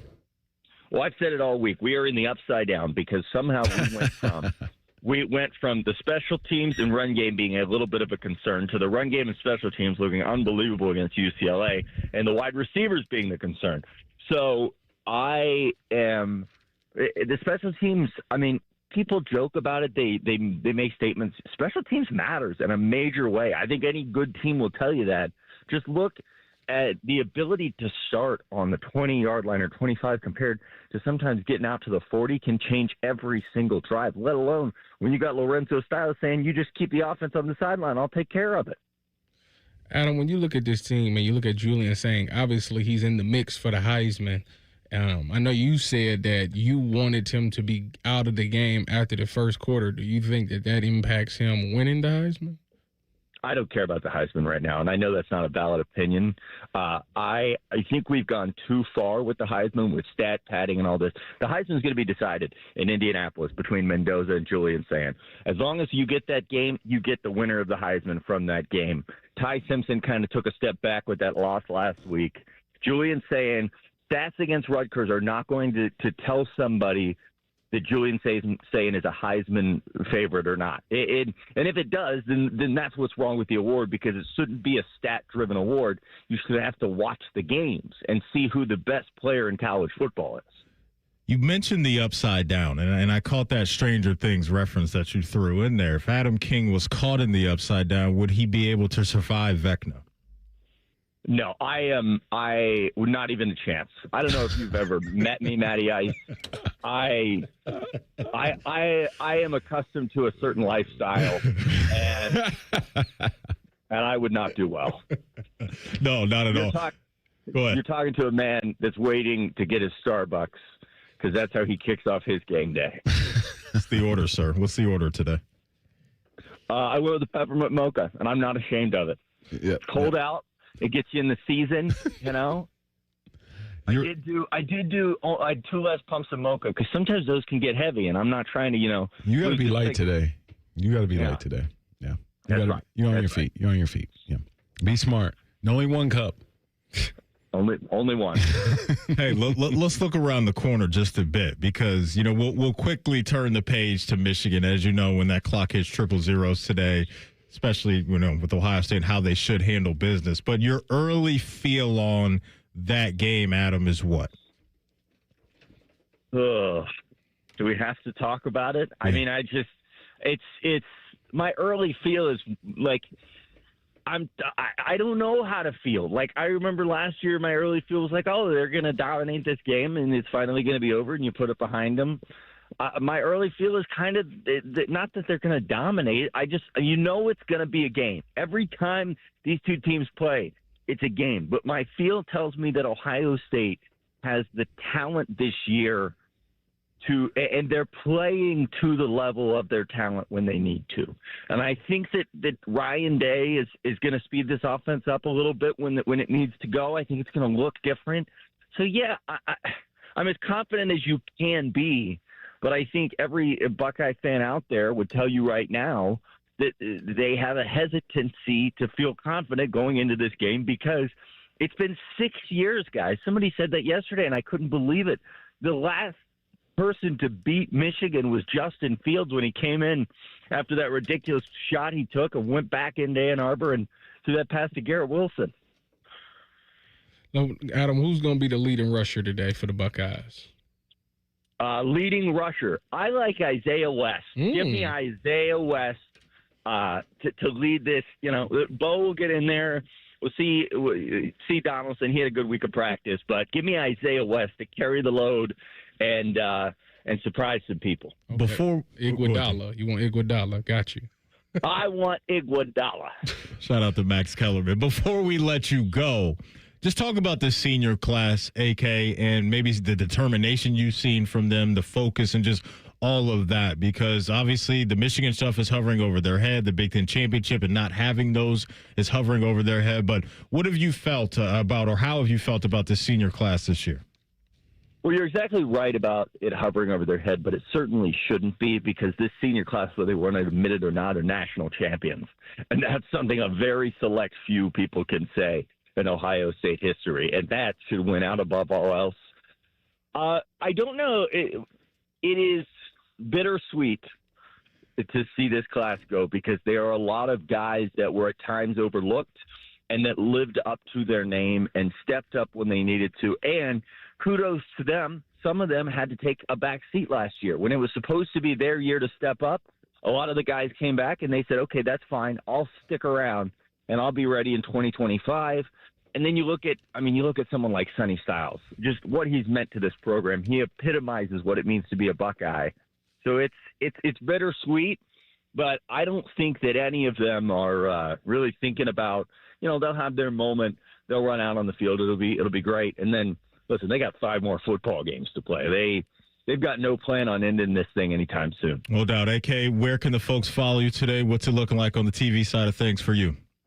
Well, coming up at 9 a.m., 10 TV, you can watch Game Time with Ryan Day, the official coach's show of Ohio State Athletics. I know there's a pregame show on the Fan, so if you want to put the radio on while also having Game Time on, I get that.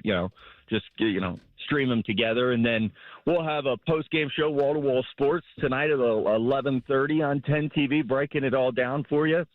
And then to see content throughout the day, go to Adam King, 10 TV on Twitter. But I want to ask you guys, how's Tyvis doing filling in? What do we think? If we had the greatest performance so far, where does he rank compared to Dane? He was on IR coming into the day. He was like, we didn't know if he would be active or not, but he's sick right now. So the Jordan flu game for Tyvis. It's a flu game, yeah. So he's balling out. Yeah. He's balling out. You're all in that little room and he's sick? It's not sick. It's not like I'm coughing or anything like that. Adam, he's in your seat for Monday, buddy. Oh, gosh. Yeah. Grab the Lysol wipes. Hey, before we go, I did want to let you guys know that this call came up as potential spam, and that is spot on for what this is every Saturday. You ain't wrong, AK. Always good to hear from you, man, and we'll talk to you soon. Appreciate your time. Appreciate you guys. There he goes, Adam King from 10 TV joining us here on The Fan. When we come back, you will hear from Greg Schiano, his thoughts on Matt Patricia and this defense. And also, you'll hear from Sonny Styles about how he wants this senior class to be remembered. This is the KeyBank Fan Pregame Show right here on The Fan. Fan traffic. From the Riverside Bank of Dublin Game Day Traffic Center. We are moving nicely on the roadways right now without reports of accidents or major delays in any spots. We're starting to see volume pick up just a little bit on 315. Southbound, you're going to start to see a few more brake lights as you approach Ackerman Road, and that continues through the Lane Avenue exit. On the northbound side of 315, you're going to see some brake lights start around the Medical Center King Avenue exit, but things are still moving smoothly. A reminder, Woody Hayes Drive is closed on game days between Tuttle Park and Cannon Drive. With game day traffic, I'm Kate Burdett on The Fan. Drive through football season with style, comfort, and confidence. AR here and my friend Rich Newsom and his team at Germain Honda of Dublin have more than 500 new and pre-owned cars to choose from. And the best service team in town on Sawmill Road, just south of 270, and GermainHondaofDublin.com. Toyota-thon is on. Get in the spirit of the season with a new Toyota. Now through December 1st, get $3,000 customer cash on remaining new 25 Tundras. Or get 0.99 APR financing plus $1,000 TFS APR cash. With approved credit through TFS, excludes TRD Pro. APR cash must be applied to deal. And every new Toyota comes with 2 years no-cost maintenance. For complete details, go to Toyota.com. Toyota, let's go places. It's the year-end sales event with the Ford crew. It's sales event time, Sam. Temperatures are dropping, but the deals are just getting hot. Time for our annual Ford Holiday Gift Guide. Oh, yeah. Hard to go wrong with great deals on trucks and SUVs from Ford, America's all-time best-selling auto brand. Don't forget the first rule of holiday gift giving, Hank. What's that, Sam? Always remember to treat yourself, too. Well said. Based on Automotive News Almanac historical data and industry-reported sales data from 1909 through 2024 CY. Drive through football season with style, comfort, and confidence. AR here and my friend Rich Newsom and his team at Germain Honda of Dublin have more than 500 new and pre-owned cars to choose from. And the best service team in town on Sawmill Road, just south of 270, and GermainHondaofDublin.com. This holiday, give a gift that changes everything. Hi, it's Alex Johnson from the Diamond Cellar. Our family's helped couples celebrate love for over 78 years. From timeless solitaires to custom designs that reflect your unique story, our in-house jewelers ensure every detail shines. And with our guaranteed best price, you can shop with confidence, knowing your forever piece is as exceptional as your love. This holiday, make her wish come true with the Diamond Cellar ring, because the only thing better than unwrapping a little blue box is saying yes to forever. Ride off, then write off when you take advantage of the year-end tax break offers at Bobcat Enterprises. Right now, Bobcat has 0% financing for 60 months on compact tractors. Use tax code deductions to maximize your reinvestment power and gain a competitive edge for 2026. Plus, you can lease, finance, or directly purchase equipment and still apply for the tax deduction. Stop by Bobcat Enterprises in Hilliard, Reynoldsburg, or Zanesville, or see our full line of products at bobcatent.com today. Offer expires 12/31/25. Hello, Big Voice Guy here. I've been hired to tell you all about the Fan's YouTube channel. Did you know you can immerse yourself in Buckeye goodness like Austin and Bird's daily podcast, The Beat? Yes, sirree, Bob. Subscribe today. All your favorite fan shows are available when you want them. Head to 971thefan.com and hit that subscribe button. The Fan, Ohio sports destination. The ultimate way to get ready for another Buckeye victory. You're listening to the KeyBank Pregame Show. Proud to be your flagship home of the Buckeyes. The Fan. The fans behind enemy lines. Sponsored by your Central Ohio Ford dealers. All right, welcome back in. Matty Ice, Tyvis Powell, DeVere Posey getting you ready for Ohio State and Rutgers. You know, Greg Schiano had those glory days, right? Early on with Rutgers and had that place rocking, and they were legit. Yeah, for a while. McCourty brothers, Kenny Britt, Muhammad Sanu. Some dudes. Ray Rice. Ray Yeah. Rice. Yes, they had some dudes over there. And so now he comes back, and Rutgers has been down and out since he left, and he's trying to get this thing in order. So we'll see if that can happen in time. But got a lot on his plate to deal with this Saturday, obviously, and he's focusing in on what he's seeing right now from this Ohio State defense. I've known Matt for a long time, and it doesn't surprise me one bit. They have a very good coaching staff that is coaching very good players very well. So when you add all that up, it adds up to a very good defense. Tyvis, talk about some of the complex things that you've seen from this defense this year, because it was right out of the gate, right in that Texas game. I remember Bruce Arians was doing a breakdown of just how confused Arch Manning was, and it has seemed like a lot of these quarterbacks along the way just have not been able to figure it out consistently. Yeah, they've gotten some plays off every once in a while, but as far as marching up and down the field for 4 straight quarters, we just haven't seen that. And just the exotic looks that I think he's throwing at these guys have really just had a lot of these offenses just really confused. Yeah, it's always that lineup, 7 guys across the D-line. That one always is tricky because, one, you don't know what coverage the secondary in, and B, they don't know how to pass protect this because they don't know who's coming on the blitz or who's coming and who's popping out. So I think that is what's – when you play Ohio State, you have to be good post snap. It is imperative that your processing has to be very fast. Okay, this dude ain't coming. What's next? It's got to be snappy. If you don't, by the time these linemen figure it out, somebody's already scot-free. Yeah. By the time the quarterback figure out what coverage they're in, he's making a mistake or the sack is already there. So I think that's what's been just crazy to watch. And I think that the only thing that when you watch this defense, the only thing that's ever really hurt us is seam routes. And when you're running one high, that's always going to be the weakness. So it hasn't been one of those things that's hurt us enough to make us lose a game, but it's something that definitely I would love for them to clean up. You know how good you got to be to beat us throwing seams? You got to be Tom Brady good. You got it. You really running the risk because you really can get your head knocked off. Because it's a very dangerous human being in the middle of the field. And I think that for me, I don't know much about fronts. I mean, obviously I'm learning more about defensive fronts, but the back end, you as a wide receiver, just dissecting what I'm seeing, and I think somebody that's quietly having a great year is IGB, and I just think we're gonna appreciate Devin Sanchez, but we're gonna miss IGB. I'm gonna miss him waving that finger after all of his plays, man, because he has been consistent, but what they're doing on the back end, passing off coverages, in and out and stuff, high-low and things on stacks and bunches. That's pro stuff, and that allows this defensive line, allows these linebackers to be so free that the back end is sewed up. There's nobody running free. They're passing guys off. They're the signs and the hand signals before, pre-snap. I pay attention on stuff. You banging your fist. You looking back, Jermaine Mathis. You looking back, Caleb. Banging. Caleb is, waving his finger, getting somebody to the other side of the ball on the motion. That stuff has been clean this year. And like Tyvis is saying, to beat us post-snap, because that back end communicates so well, that communication is at an NFL level, I mean, this defense is up there in the college categories with no fly zone to me. They have that type of defensive backfield with guys that are all play on Sunday. Behind Enemy Lines is sponsored by your Central Ohio Ford dealers. Visit Toyota.com. Toyota, let's go places. Let's hear from Coach Day. Here he is on Matt Patricia and how he's seen him evolve as a coach throughout the year. It started right from when we walked in the building, and he continues to put that time and effort in and makes extra time to connect with the players and communicate with the staff. And because of that, there's trust. And I think when you come in as a new coordinator with, really the team in place, the coaching staff in place, I mean, you're kind of on your own. He brought in, a couple guys, but for the most part, he came in by himself, and he was able to connect with everybody early on, and that's how you have an impact early, is you build trust.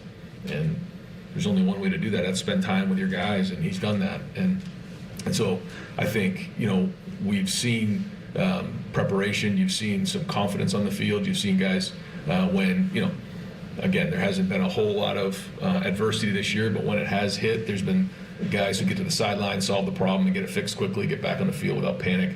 I think that's because, they know when they turn to him and they turn to the coaching staff, they're going to give them answers on what exactly happened, and then go get it fixed. Last year's defense, as we all know, was really, really good.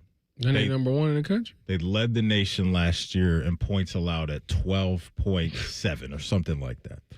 This year's team, number one in the nation, only allowing 7.5 points per game. Like it's laughable. They're number one in the country in points allowed, number one in the country in yards allowed, only giving up 212 yards per game. And you just got to really hope, if you're a Buckeye fan, that this isn't a one and done for Matt Patricia the way it was with Chip Kelly. Now, Chip Kelly, you get offered $6 million a year by the Las Vegas Raiders to be an offensive coordinator. You got to take that check all day and tomorrow. But just hopefully this is one of those cases, and we don't know Coach Patricia's desires, and if he wants to go back to the NFL or maybe grab a head coaching job somewhere else, I think we would all understand that. But Depot, hopefully this is something that they can build on and just maintain that chemistry year in and year out with what we're seeing already in year one. Man, I don't know if you jet, man. The Raiders are struggling this year. They are. I had to say it. I know, I saw your face. It's like, was that money good? But sometimes, you want to cry in the Rolls Royce or you want to cry in the Honda? I mean, that's true. You can do that. But also, like, you can flirt. Sometimes environments and money, like money doesn't make environment, better. Like, not all money is good money. You can go that route. And for Chip Kelly, it was a great opportunity, but they're going to have to draft a quarterback. They're going to win on Sunday, though, so it's okay. Okay. I mean, listen, but I would love to see Patricia stay for a year. I don't want him to leave. He seemed like he having fun. When I interviewed him, I don't want him to go. I don't want to start those talks. When I interviewed him a couple weeks ago, he was just talking about, like, he wanted to coach kids. Like, the reason he came back to college is because he truly wanted to teach the younger guys the game and see them have that impact. And I think for him, it's a satisfaction that you get knowing that you got somebody prepared for the next level, getting somebody prepared to ultimately achieve their dreams. I think that gives you much more satisfaction than money because you're changing somebody's life. And I just think that what I love about what Matt Patricia's done this year is, like, it's been so many times that you'll see you'll get a recruit and they'll say, oh, this guy's very versatile. He can do this, that, and the third. But yet he only played one position, like Caleb Downs. He can do this. He can play linebacker. He can do that. Or Arvell Reese, he could rush the passer, but all he did was play linebacker. So with Matt Patricia, I think he's done a wonderful job, like, showing versatility. Like, you literally can see the versatility. Like, Caleb can literally play linebacker and play it correctly. Arvell Reese can literally put his hand in the ground and get to the quarterback as a pass rusher. Like, that to me is like helping those guys draft stock, because the more you can do, the better off you will be. And I just think that for the first time in a long time, I've actually watched a coach come in and get players to showcase their versatility. Yeah, it's good stuff for sure. And so big day over at the Shoe for the seniors. Tress will be in the building. Coach Tressel, he'll be ringing the bell for the final home game of the season. But just touched on senior day. Here's Sonny Styles on how he wants the senior class to be remembered. Bigger than football players, I think. Good men, good teammates. I think a lot of guys on this team are going to end up being great fathers, great husbands, and stuff like that. And obviously, you're going to be remembered as national champions. Hopefully, we can, achieve all of our goals this year and be the first team in Ohio State history to be back-to-back. But I think it's bigger than football, and I think a lot of other guys will say the same thing. It's kind of cool to hear that message from Sonny, because that's not just words from him. Like, you can look at some of the things that he and his brother have done and some of his other teammates have done too in the community and all that. So that's great that you're getting the dude on the field. That's an absolute baller. But you got not only Sonny, but a lot of these guys seem to be really good dudes, man. Yeah, I think that's been the thing that's changed around the program, since I left. We had some, you gotta worry at night a little bit. With the last couple of classes, like, they've been doing a wonderful job of kind of staying out of trouble. You don't necessarily have to worry about them. And one thing that makes this year also special is that it's two things. Obviously, winning and going back to back to be the first one in program history to do that would be significant, but also being the team that turns the tide on the rivalry game, it holds so much weight. It really does. Like, we've been down for 4 years, and this team finally turned it back to us winning those games. And if we go on a streak, everybody will always point to this team for being able to do that. And they potentially can be the first national championship team since 2002 with no blemishes. Clean across the board. Yeah, no losses. Yeah, no doubt. So they got a lot of motivation for sure, that senior class, and can't wait to see what they do the rest of the way. Top of the hour, it's our Who's Got the Heat segment. We'll crank up the temperature on somebody around the world of sports coming up next. This is the KeyBank Fan Pregame Show right here on the Fan. Fan traffic. From the Riverside Bank of Dublin Game Day Traffic Center. Traffic volume is picking up just a little bit, especially on some of the side streets. Right now, 315 north and southbound are looking great between Ackerman Road and the 670 merge on the south side. Both directions are moving nicely with light to moderate volumes and just a few more brake lights around the Lane Avenue and Ackerman Road exits. Lane Avenue itself pretty busy right now between Kenny Road and High Street. Olentangy River Road has picked up a bit of volume between Lane and Kinnear. And Kenny Road also busy between Lane and Kinnear. With Game Day traffic, I'm Kate Burdett on The Fan. With rates lower than the national average, plus special rates on balance transfers, a BMI Federal Credit Union Visa Platinum or Visa with Rewards credit card would be the perfect card for your wallet. Visit bmifcu.org/visa for more details and to apply today. Drive your dream car home today, no matter your credit history. Hey, it's Phil here at Capital Ford of Columbus and Whitehall. We proudly accept all credit types, good, bad, or none. Get pre-approved in minutes and hit the road with confidence. Get your new ride today. Call 614-861-7150 or shop our huge selection online at capitalfordofcolumbus.com. Your perfect ride is credit ready and waiting at Capital Ford of Columbus. Hey, Bobby Carpenter here. After retiring from professional football, I never expected that me, Bobby, I'd have low testosterone.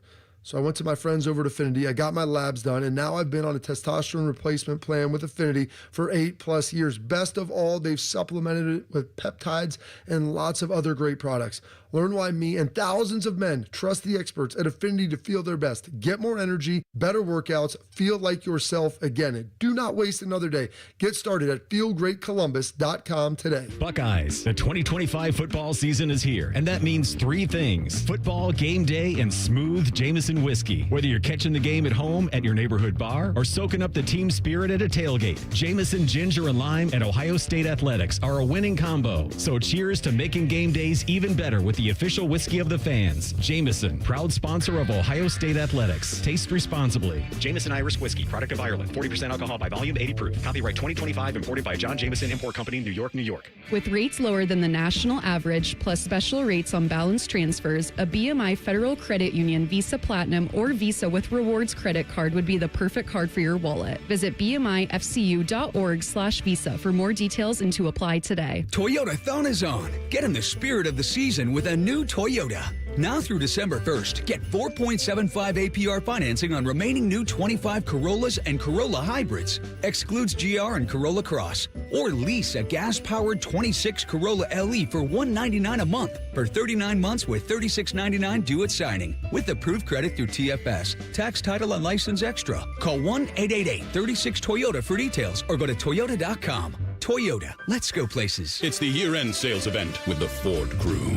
It's sales event time, Sam. Temperatures are dropping, but the deals are just getting hot. Time for our annual Ford Holiday Gift Guide. Oh, yeah. Hard to go wrong with great deals on trucks and SUVs from Ford, America's all-time best-selling auto brand. Don't forget the first rule of holiday gift giving, Hank. What's that, Sam? Always remember to treat yourself, too. Well said. Based on Automotive News Almanac historical data and industry-reported sales data from 1909 through 2024 CY. Sunday, a day of rest, relaxation, and Browns football. Catch the Brownies as they battle the Raiders live from Vegas. Kickoff comes your way Sunday at 4:05. Your radio home of the Browns, the Fan, Ohio sports destination. Broadcasting from the Lindsay Honda Studios. Honda makes the cars, Lindsay makes the difference. Visit lindsayhonda.com. WBNS-FM, HD1 Columbus. This is the Fan's Game Day Scoreboard. This Game Day update is sponsored by Mutual Federal, proudly serving Columbus with personal and business solutions at mutualfederal.com. And I'm Cole Bartemus. Big noon kickoff is back in town, so we are counting down to 12 o'clock when Ohio State and Rutgers get underway in the shoe. We got pregame coverage all morning long right here on The Fan. And as soon as this game is over, it is immediately Michigan week. Elsewhere around the country, not going to lie, a bit of a dog slate in college football today. But we got a couple good ones on deck. Number 22, Missouri, and number 8, Oklahoma will get going at noon live from Norman. The Sooners are coming off a statement victory versus Alabama last week, and now they're in the driver's seat to host a playoff game. And at 3:30, we got an important game in the Big Ten. Number 15, USC, is in Eugene taking on number 7, Oregon. If the Trojans win this one, they can completely redirect the playoff implications for both of these teams. And we got one more to look out for. Down I-71, number 11, BYU's in Cincinnati. Don't let the rankings fool you. The odds makers say this one will be close. You're listening to the KeyBank Pregame Show, the only way to get ready for a Buckeye game. Your home for Ohio State athletics. The Fan. As you prepare for another Buckeye football Saturday, one very important question remains. Who's got the heat? Sponsored by Buckeye Heating, Cooling, and Plumbing since 1948. All right, welcome back in. Matty Ice, DeVere Posey, Tyvis Powell rocking out with you, getting ready for Ohio State and Rutgers. Depot, you want to lead us off this week? You ready to go? Who you putting some heat on, big dog? Absolutely. I've been trying to find these 11, 12, 9, 10 matchups and see how the end of these playoffs are going to round out. And last week we went with BYU, Bird Bertrammeyer. He was able to get it done late. I'm going to go back out to the mountain, district of the country, and I'm going to go Kansas State versus Utah. And I'm going to put the pressure on Utah, right? 8-2. They got Avery Johnson and the crew coming in. This is the first time these teams have played. It's plus 17.5. If anything, I say this is tight. Kansas State keeps it tight. I think they covered at 17. Okay. Yeah, I'm going to go with that. Pressure on the Utes. T? I'm going to the West Coast. I'm going to USC versus Oregon, and I'm putting the pressure on Jaden Maiava and USC. Reason being is because they're right on the outside of that playoff. Mm-hmm. This is the last big game that they play. It's the last ranked opponent that they play. If they win this game, they're in. Jaden Maiava has had a pretty good season this year. I mean, the comeback last week against Iowa was crazy.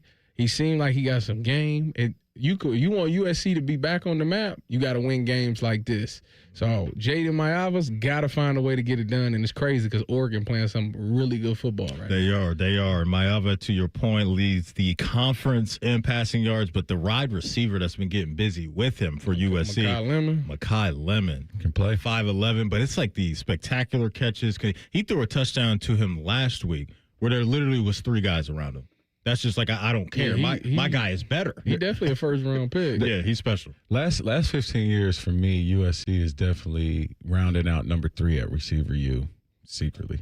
From Drake London, Amon-Ra, this guy. I mean, all the way to, Keith Leak. Like, they're number 3. And it's Ohio State and LSU, obviously, 2 and 1. But they have some players coming out of there recently. I think Ohio State is, with Brian Thomas having a quiet year this year, and with the way JSN has popped off, I think in the eye of the people, Ohio State has now grabbed the crown back. Because I think in some people's minds after last year, with what Brian Thomas did and Malik Neighbors did, there was a lot of that buzz that LSU maybe took it back from Ohio State. But with where JSN is right now, some of the other guys, I think Ohio State is that wide receiver U program at the moment. It's like a belt, right? Like somebody can challenge us the title for the belt, but you can only challenge us for like a year or 2, but it'll probably end up back in the champ's hands.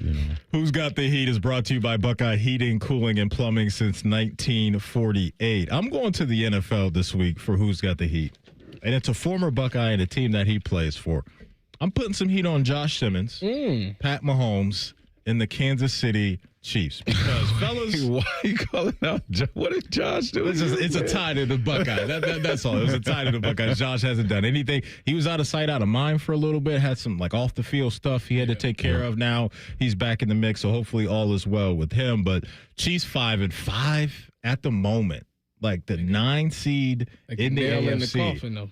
And they face the Colts this week. They play the Colts this week. It is a home game for them. And so with Buffalo losing again this week, that helps them out a little bit. But they got to handle their own business, because ahead of them is the Houston Texans, is the Jacksonville Jaguars. So they drop this one.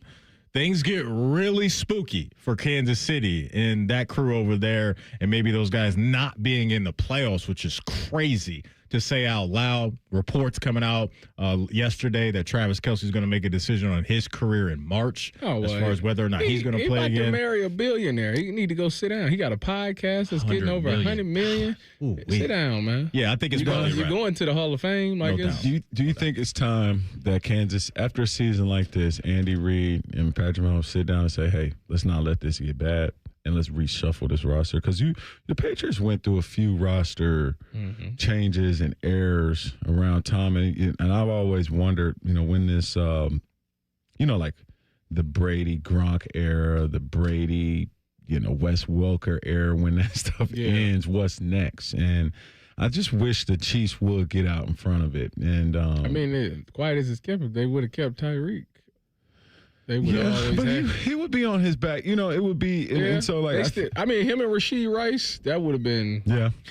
You know what I think their problem is? One of their problems is they can't run the ball consistently. They never could. Yeah, but there was could. at least a little bit more of a threat than I think it is right now. Pacheco had like a good year, like 2-3 years ago.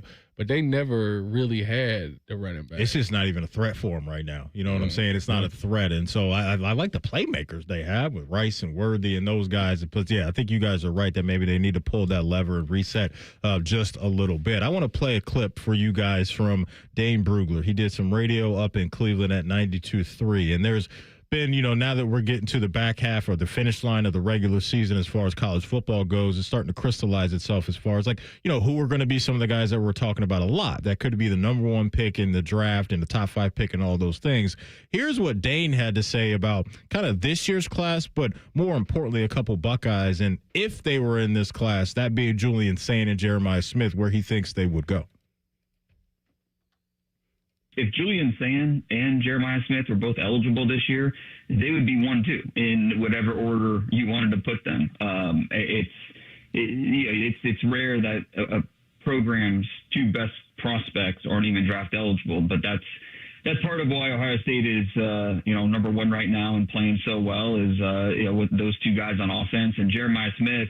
Next year, and this will be a talking point that comes up quite a bit over the next few months in the lead up to the 26 draft is how strong the 27 draft looks. And that's not just Jeremiah Smith, but the quarterbacks. And that's something that I'm sure will be talked about, quite a bit, especially with the Browns and their quarterback situation. Is that surprising to hear for you guys? That if they could go this year, that they may be the 1 and 2 pick in the 2026 draft? I mean, when you look at for Jeremiah, I mean, that's been kind of par for the course, right? It's been far gone conclusion. But the other one, Julian, like when you look at the top quarterbacks that's coming out in this draft, it's between Fernando Mendoza and Ty Simpson.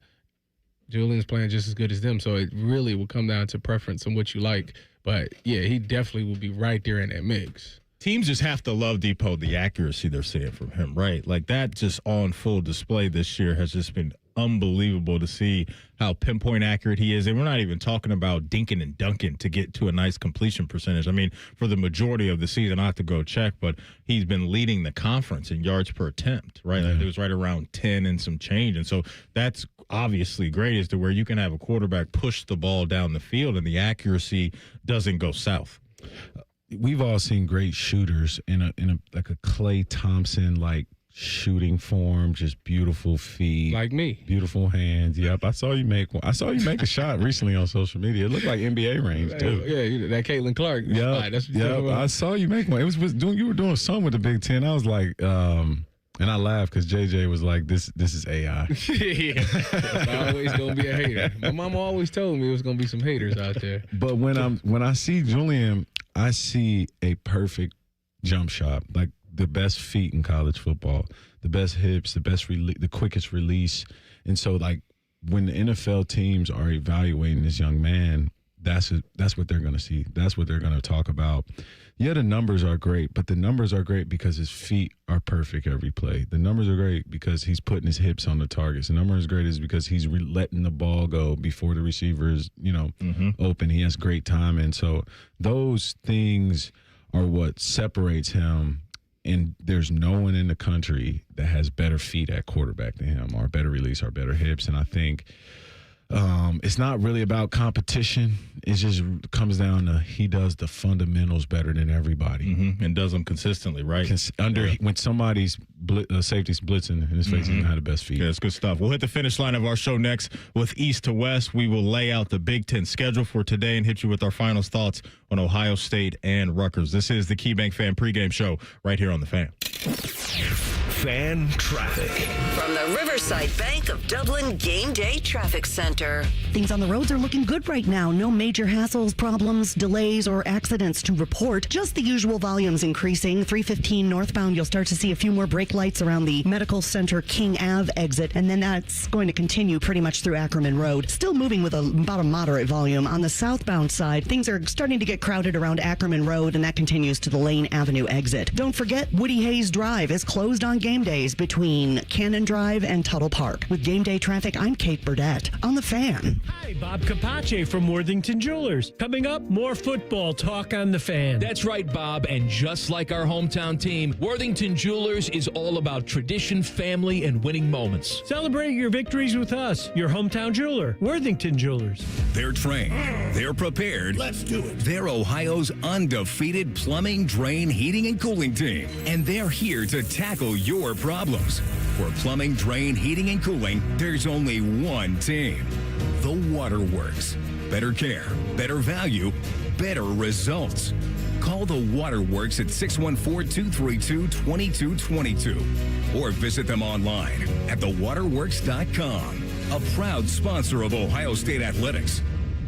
Hey, it's Matty Ice. Are you ready for the best Black Friday truck deals? Head over to McDaniel GM Superstore in Marion, where the savings are happening all month long. You can lease a brand new 2026 Chevy Silverado 1500 for just $349 a month for 24 months with only $1,000 due at signing. Or if financing is more your style, grab it for just $679 a month for 84 months for qualified buyers. They're just off Route 23 on 95 in Marion, or you can visit McDanielGMSuperstore.com. Chevrolet. Together, let's drive. We're back to football talk, but before we kick off, a quick thanks to Bob and the team at Worthington Jewelers. Thanks, Common Man. Whether it's game day or every day, we're here to help you celebrate life's biggest moments. Worthington Jewelers, your hometown jeweler. What he said. Hey, what's up? It's T-Bone. Remember that rush you got as a kid ripping open your favorite pack of cards? Well, guess what? You can feel it again at Midwest Cards. Right next to Nationwide Arena, this place is a collector's dream with thousands of packs from all eras. Chase that Ken Griffey Jr. rookie, pull a rare Michael Jordan, or even hit your favorite Pokemon and relive that childhood thrill. Plus, you can shop their pack wall, kick back in their roomy sports lounge, or even bring in your old cards to sell or trade. Get to Midwest Cards today and tell them T-Bone sent you. It's the year-end sales event with the Ford crew. It's sales event time, Sam. Temperatures are dropping, but the deals are just getting hot. Time for our annual Ford Holiday Gift Guide. Oh, yeah. Hard to go wrong with great deals on trucks and SUVs from Ford, America's all-time best-selling auto brand. Don't forget the first rule of holiday gift giving, Hank. What's that, Sam? Always remember to treat yourself, too. Well said. Based on Automotive News Almanac historical data and industry-reported sales data from 1909 through 2024 CY. What's the best way to make sure you don't miss any of your favorite fan shows? Oh, no. Download the Fan app, silly. Ah, damn it, I knew that. App Store, Google Play, or just scream right at your phone. Psst, you can also listen to Buckeye games. Do it now. Fan weather. From the Logan AC and Heat Services Weather Center. We're looking at mostly sunny skies here for today. If you're heading out for the Buckeyes game, we're tracking temperatures in the upper 40s to lower 50s here by this afternoon. Winds will be less than 10 miles per hour here for today.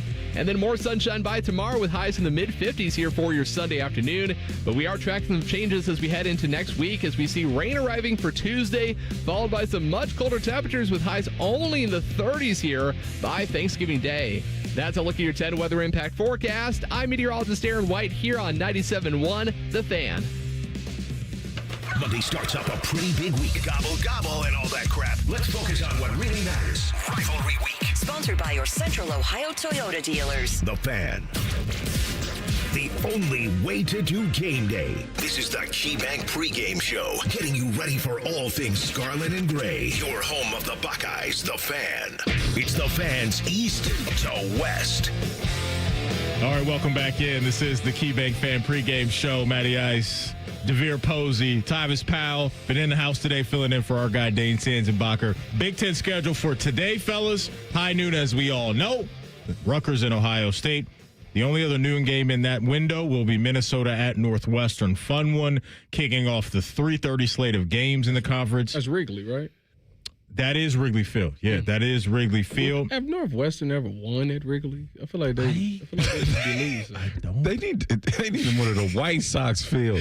They almost beat Michigan last week. Was that at Wrigley Field too? That was their field goal. Yeah, it's crazy. I mean, Michigan got away with that. I mean, just all the turnovers, the missed field goals. To your point in the game, I mean, Northwestern's got to be kicking themselves for that. On the terms of Dan Orlovsky, is Michigan more battle tested than us? Like, if you think about like what he's talking about, right? It makes no sense, right? Okay. He would probably say yes. Like, that's the type of game he would want to see Ohio State get in. But on the other side of that, he would probably crush them for being in a tight game because of Northwestern. So you can call it both ways, whatever. USC takes on Oregon 3:30 on CBS. Michigan State goes into Kinnick to take on Iowa at 3:30 as well. Odd kick time for Maryland. They host Michigan at 4 p.m. Then you get to the nightcaps in the conference. Nebraska takes on Penn State. Illinois goes into Madison to take on the Wisconsin Badgers. And then 10:30 kick on NBC will be Washington and UCLA.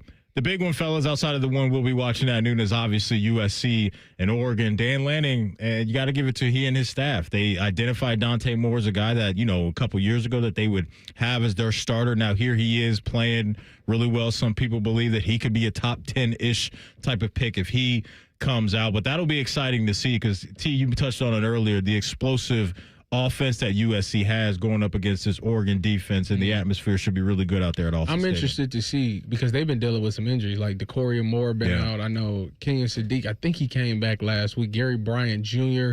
was out. So it'd be interesting to see if those guys are healthy playing because if they're not, it could be interesting. For sure. I think it's a 10.5 spread for Oregon. Somewhere around there. Depot, anything on the Big Ten schedule that you really are locked in on? Is it this obviously the USC-Oregon game for you? Yeah. Because, I was out on this team when they first joined the Big Ten. I thought that would be the year that they would play. So each year I'm, just waiting. So if they can crack the playoffs with a win like, beating Oregon today, it would just mean a lot for Lincoln Riley, and we were kind of talking in break times. You mentioned they had pretty good recruiting class coming in. Currently, I think they got the #1 recruiting class. So USC is starting to become a Big Ten brand for me. In a game like that, I mean, to be honest, the slate isn't too good today. No, around college football, it's nasty work. Get you a nap in.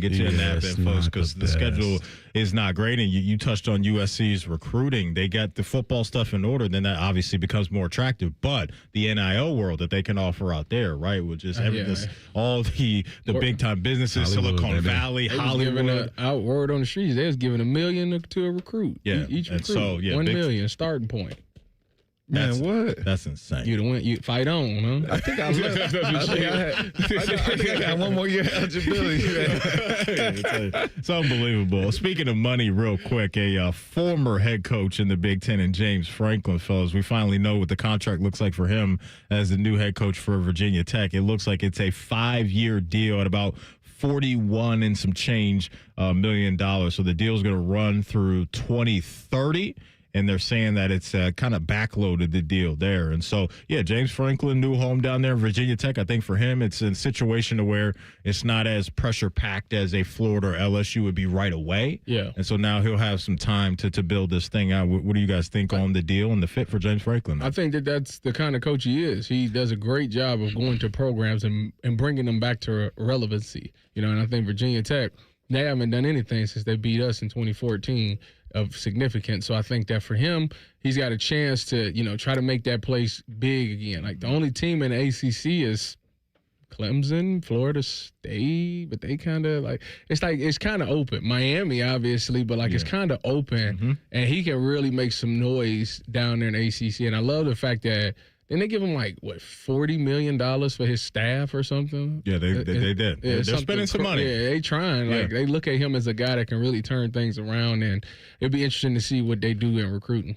I remember when Virginia Tech played in the national championship, it was Mike Vick versus Peter Warwick, and just what Mike Vick did to that program, and then, his brother, and then it goes into Tyrod Taylor, and just being able to recruit that Virginia Beach area, being able to recruit that 757. That East Coast area, the DMV. I think James Franklin at his core first is a great recruiter.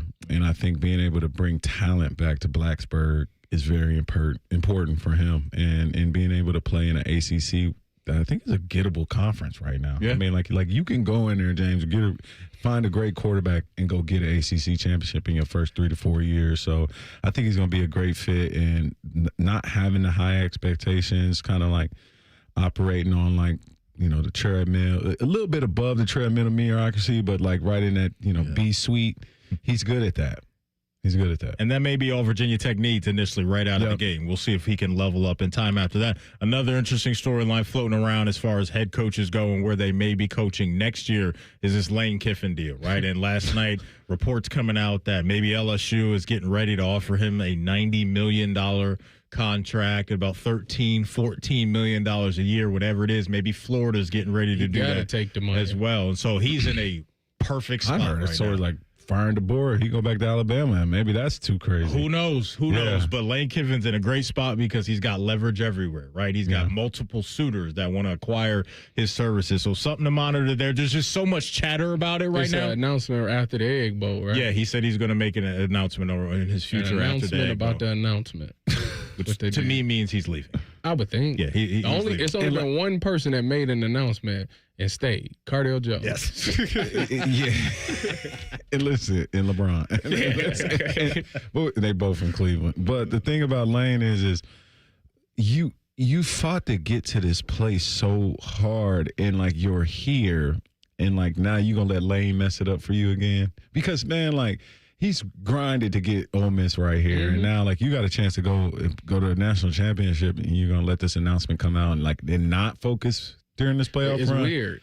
It's weird. It's like because if I'm a player, it's like I'm checked out as soon as I hear this announcement. Yeah, because your coach has probably got 1 foot out the door. I'm checked out. Yeah. Something to watch for sure. Just a lot of smoke around that right now. In our final couple minutes here, I want you guys to hear this from Coach Day on what sticks out about Rutgers. I think, Greg's always done a good job of running the football and controlling the clock, and we know that that's going to be part of his game plan coming in, and then they've really mixed in the fact that they can shoot the ball down the field. Some of these receivers, and they'll take shots down the field, and they have some bigger receivers that they'll look to go ahead and do that on. So you got to be winning first down, and that's important so that we don't let them stay on schedule and then keep that clock running. And so we got to do a great job on third down, getting off the field. Coach just mentioned it there. Tyrus, you brought it up earlier. Ethan Kaliak-Manis, their quarterback, second in the conference in passing yards. Antoine Raymond, their running back, second in the conference in rushing yards. And KJ Duff, their wide receiver, second in the conference in receiving yards. And so some productive guys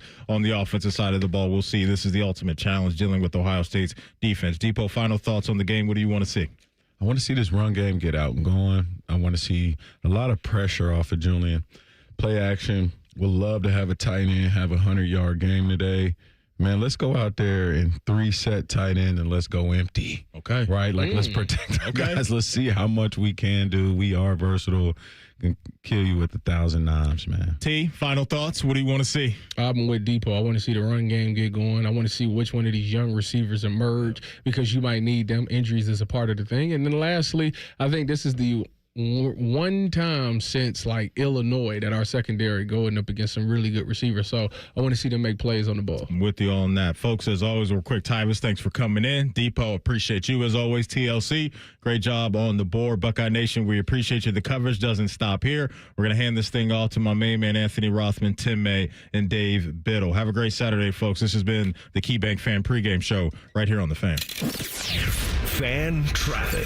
From the Riverside Bank of Dublin Game Day Traffic Center. Just a little more traffic volume is picking up on those streets out there. 315 northbound. You'll start to see brake lights around the King Ave Medical Center exit, and that's going to continue all the way up to Ackerman Road. Coming in from the north side on the southbound side of 315, you're going to see the brake lights around Ackerman Road, and those continue through Lane Avenue. The side streets are starting to see more volume as well, as we have a lot of people out there looking for parking. Lane Avenue, very busy between High Street and Kenny Road. Kenny is busy between Lane and Canary.